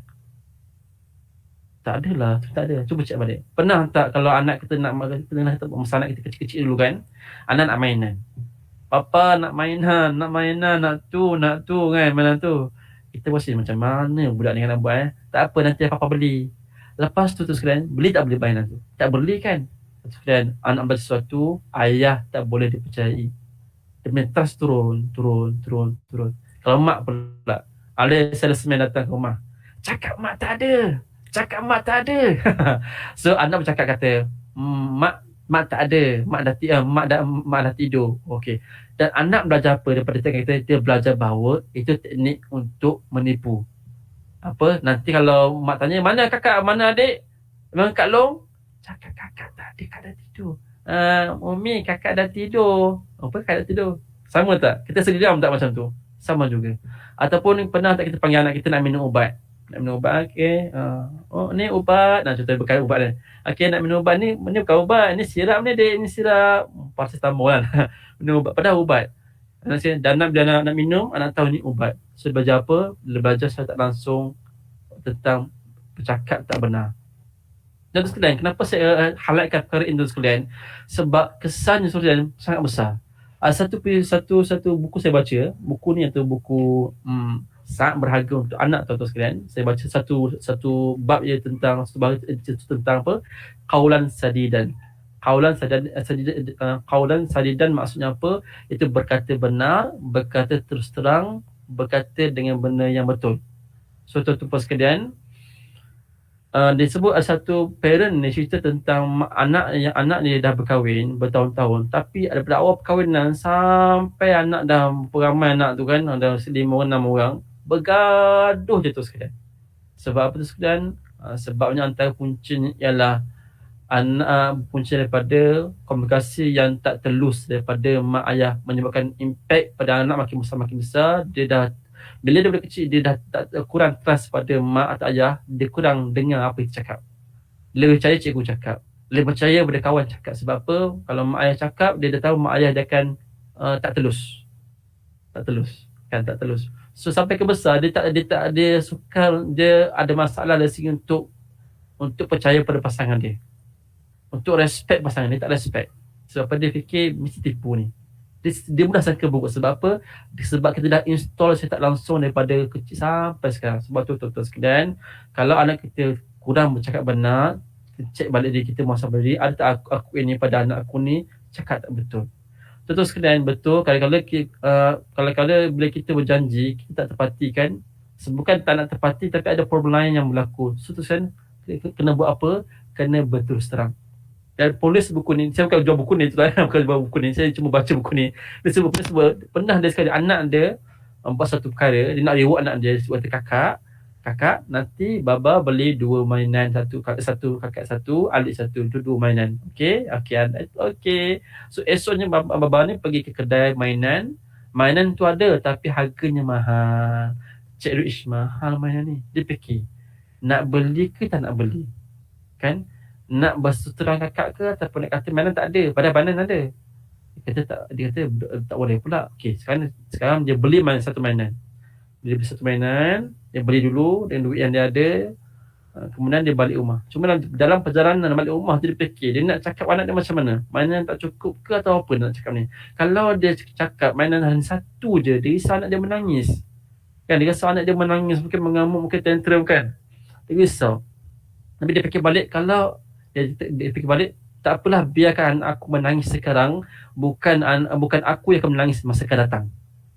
Biar anak menangis sekarang, dia faham proses benar, tak apa. Yang penting aku tak menangis kerana anak aku banyak berbohong masa akan datang. Dia pun balik rumah, dia tak tunjuk barang tu dulu, dia simpan barang tu dulu. Dia sebut dia, kakak, semalam kan baba kata nak beli 2 mainan, betul. Okey, cuma tadi baba pergi kedai, baba dah ada mainan tu, cuma mainan tu harganya mahal. Duit yang kita ada mampu beli satu je, sebab yang lain tu duitnya baba nak beli buku untuk kakak. So mainannya satu je, boleh kakak? Respon anak dia contohkan respon yang luar dugaan dia. Anak kata apa? Bila kau macam ni lah, anak kata, tak apa baba, mainan tu saya boleh kongsi dengan adik. Dia rasa wow. Tuan-tuan sekalian, berterus terang pada anak kan menyebabkan anak belajar sesuatu. Apa yang belajar? Dia belajar untuk selesaikan masalah. Dia belajar untuk berterus terang. Kalau kita berterus terang anak kita, tuan sekalian, kita sedang belajar, anak-anak akan belajar untuk berterus terang dengan kita. So dalam bab pendidikan dalam rumah tu sekarang, masa PDPR, sebenarnya time PKP ni kita sedang belajar untuk komunikasi yang lebih positif dengan anak kita sebenarnya. Kan? So tuan-tuan puan sekalian, saya ingatkan untuk diri saya dan tuan-tuan puan sekalian, jom saat sekarang amat penting untuk anak kita. Kita makin berusia, anak kita pun makin meningkat dewasa, tapi anak kita makin lebih lemah makin kuat. Kita daripada kuat makin lemah. Maka tuan sekalian, tolonglah banyakkan berikan positif pada anak kita. Kita belajar untuk berkata positif, belajar emosi positif dan belajar untuk kuatkan jiwa kita dengan Allah Subhanahu Wa Taala. Saya sebenarnya takut cakap macam ni. Sebab apa? Orang yang ceramah ni kan, cikgu kan, kita biasa cakap ni, oh banyak cash nanti lepas ni. Memang betul tu. Kalau saya cakap pasal bab anak, bab ni confirm lepas ni Allah uji. Anak menangis, pun rasa nak marah. So tuan-tuan sekalian, benda kadang-kadang takut nak cakap, tapi kena cakap juga kan. Kalau tak cakap, macam tak tahu pula. So saya rasa bimbang nak cakap ni, tapi rasa tak apalah, kena cakap juga. Takut ni kan, tapi tak apalah kan cikgu kan. Saya rasa kena cakap juga ni kan. Nanti biarlah orang ramai dengar. Nanti kalau tuan-tuan nampak saya tak buat apa yang saya buat, tolong nasihatkan saya boleh. Tolong boleh. Sebab apa? Saya nasihatkan saya sempurna tu sekarang. Bukan. Apa yang saya kongsi tadi semua tu, saya pun sedang belajar untuk mengurusi mental block yang saya ada. Saya pun sama sedang belajar untuk buat 7 tip tadi tu sekarang. Sedang belajar. Kita sama belajar tu sekalian jadi baik. Saya bukan perfect. So kalau saya ada buat silap, tolong tegur saya. Saya di Petaling Jaya. Jumpa saya, tolong tegur saya, insya-Allah.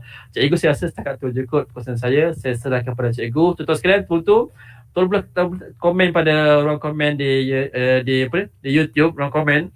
Kalau ada 10 bintang sebagai satu penanda aras, berapa bintang tuan-tuan nak berikan pada saya? Okey, itu saja. Wallahu alam. Assalamualaikum. Serahkan pada pentas ini kepada pengurusi kesalahan. Alhamdulillah, terima kasih. Program kita telah tiba ke penghujungnya. Terima kasih kepada tetamu jemputan kita pada hari ini atas... Kejap pengurusi, ada soalan lah daripada guru dan juga ibu nak bertanya. Boleh ke? Saya bacakan. Boleh. Bagaimanakah cara untuk meminimalkan penggunaan gadget dalam institusi keluarga supaya hubungan kekeluargaan semakin erat dan pelajar dapat fokus pada PDP? Itu soalan mula nafas ni. Benda yang biasa berlaku saya kalau pada juga ni nak buat macam mana kan. Okey. Cumanya mungkin saya boleh kongsi tip ni kan. Saya pun sama tu, saya sedang belajar juga ni. Cuba kita boleh kongsi lah tip ni. Yang pertama tu sekalian, mulakan daripada diri kita. Kita nak wujudkan benda tu, kita kena buat dulu. Kita pun sama kurangkan tengok gadget. Dan anak pun nampak bila anak kita kurang gadget ni, kita akan cuba banyak bermain dengan anak kita. Sebenarnya suasana contoh sekalian, pernah tak tuan masuk hutan? Masuk hutan, camp dalam hutan, tak ada line handphone, tak ada line apa, dia tak ada line handphone, confirm kita buka handphone kan, kita akan letak tepi. Sebab waktu tu bila tak ada handphone, kita buat apa? Kita akan lebih banyak bercakap dengan orang sekeliling kita, betul? Bergurau senda, makan sama-sama, makan pun tak elakkan daripada, macam kita banyak bersenda, bergurau senda dengan anak-anak kita banyak lebih bercakap. Sebenarnya tu sekalian, benda ni boleh dibuat sebenarnya, tapi mulakan daripada kita sendiri. Kalau kita pun tak buat, mati tu sekarang, kita tak boleh buat lah kan. So, tip yang saya boleh kongsi tu sekalian, saya minta maaf, mungkin tuan-tuan boleh tanya, mungkin dalam, boleh tanya yang orang lain yang lebih pakar, mungkin kaunselor yang bahagian gadget, yang penggunaan gadget dalam rumah tangga. Cuma pesan saya, untuk buat perubahan ini, tak gadget, kita mulakan kita, ataupun kita ada satu gadget, yang kedua masa. Berikan masa guna gadget. Contoh sejam je guna handphone. Lagi yang lain, kena mesti kalau kat rumah, minta anak main kat luar. Rumah saya, rumah ada ruang depan, ada ruang belakang ada. So, boleh main basikal ke apa. Gadget sejam ataupun sejam lebih ya. Kalau hari ni tengok cerita movie, esok main cerita, esok main game. Senang-senang. Cuma masa sejam lebih. So dalam sejam lebih tu anak kena gila-gila nak main game apa. So saya nak anak 5 orang. So kena kongsi lah nak main game apa. Cuma dalam sejam, hadkan masa. Penting sangat yang pertama ialah kita mulakan dulu. Yang kedua, hadkan masa. Dan terus sekalian, mungkin dia akan take time bagi orang yang dah biasakan anak dengan gadget. Dan pesan saya betul sekalian, elakkan transfer attention kita dengan kita transfer pada gadget. Contoh, kita tak nak anak cakap banyak, ambillah kita tengok. Maksudnya kita memberikan gadget itu hak untuk beri attention pada anak kita. Menyebabkan anak kita nak belajar, dia kurang attention pada apa yang kita cakap. Sebab anda sekalian orang anak yang suka nak gadget ni, suka main game ni, dia cepat hilang fokus. Sebab bila game ni benda cepat tau. Bila dengan PDPR, cikgu tu cakap biasa lemah lonlan, lemah lembut sebagainya. Anak dia jadi macam boring lah, suka main game sebab game ada reward, dapat bintang, dapat diamond. Kita dah pun tak ada dapat bintang. So kita rasa macam so tuan-tuan sekalian kat rumah tu sekalian kena pun satu lagi saya ingat baik. Tuan-tuan sekalian, kita nak tackle anak kita banyakkan reward. Sama ada segi perkataan, pujian, belayan, pelukan pada anak kita. Sebab setiap anak lain dia punya reward, dia akan ikut pada visual, auditory, kinetic dan spiritual tadi. So tuan-tuan sekalian, kita banyak reward. Nasihat anak dan cara saya nak nasihat anak saya atau saya buat ialah Waktu dia hampir tidur, nak tidur tengah tidur kan, mata katuk nak tidur kan, pergi dekat dari telinga dia, cium dahi dia, Allah faqihhu fiddin wa alim ta'wil. Atau kalau perempuan, Allah faqihha fiddin wa alim ta'wil. Kemudian doakan kat telinga kanan kaki dia, sebut, ni saya buat saya sebut, Kakak Fatimah, terima kasih tolong Abi kemas tadi. Terima kasih banyak-banyak, Masya Allah, terbaik Kakak Fatimah. Fatimah seorang anak yang sabar, yang tenang, tuan-tuan. Dan impactnya jadi. Baru ni anak saya dia susah nak buang yang besar. Dia takut nak buang yang besar. Sampai 2-3 dah seminggu lebih tak buang yang besar. Saya pesan kat telinga dia, Ahmad anak baik, esok buang air besar habis tahu, jangan simpan dalam perut tu kotor, benda tu kan. Ada Ahmad boleh buat, insyaAllah boleh buat. Esoknya tuan-tuan sekalian, alhamdulillah, bila kita letakkan ubat yang cucuk dekat bahagian najis tu, keluar semua najis dia. Alhamdulillah. Dia minda bawa sedar, kita bawa sedar. Itulah jawapan yang saya boleh berikan cikgu ataupun tuan-tuan yang dengar. Minta maaf sekiranya tak menepati apa yang tuan-tuan nak. Dan saya rasa, saya kena percaya tuan-tuan dan puan-puan lebih arif tentang karakter anak masing-masing. Cuma perlukan masa untuk lihat anak dan kaca mata syukur. Boleh? InsyaAllah. Lagi apa salah cikgu? Alhamdulillah, terbaik. Semua bagi 10 bintang tu. Saya tak nampak lah kan dekat dia punya YouTube kan. Okey. Alhamdulillah. Rasa tu je kot, sebab ilmu yang sangat berguna dan boleh dipraktikan. Mungkin dari segi cabarannya, umur anak kita berbeza, ada yang dah dewasa, so pembentukannya, cara menanganinya memang berbeza lah daripada yang kecil dan sebagainya. Betul, benar. InsyaAllah semoga apa yang Cik Yusri cakapkan kita boleh praktik, yang mana boleh praktikan, dan kita masih boleh belajar, baca buku. Sekarang sumber terlalu banyak, hanya gunakan dengan cara yang terbaik sahaja. Betul. Terima kasih banyak. Saya serahkan kepada pengurusi majlis. Terima kasih kepada tetamu jemputan kita pada hari ini atas perkongsian yang begitu bermanfaat buat kita semua. Tak lupa juga terima kasih kepada semua atas kesabaran dan perhatian yang diberikan sepanjang program ini diadakan. Mudah-mudahan ada sesuatu yang telah pun kita perolehi daripada program ini. Mohon maaf andai saya ada terkasar bahasa terlanjur bicara sepanjang mengendalikan majlis ini. Sesungguhnya yang baik itu datang dari Allah dan kekurangan itu datang dari kelemahan saya sendiri. Jadi sekian, wabillahi taufiq wal hidayah. Assalamualaikum warahmatullahi wabarakatuh dan terima kasih.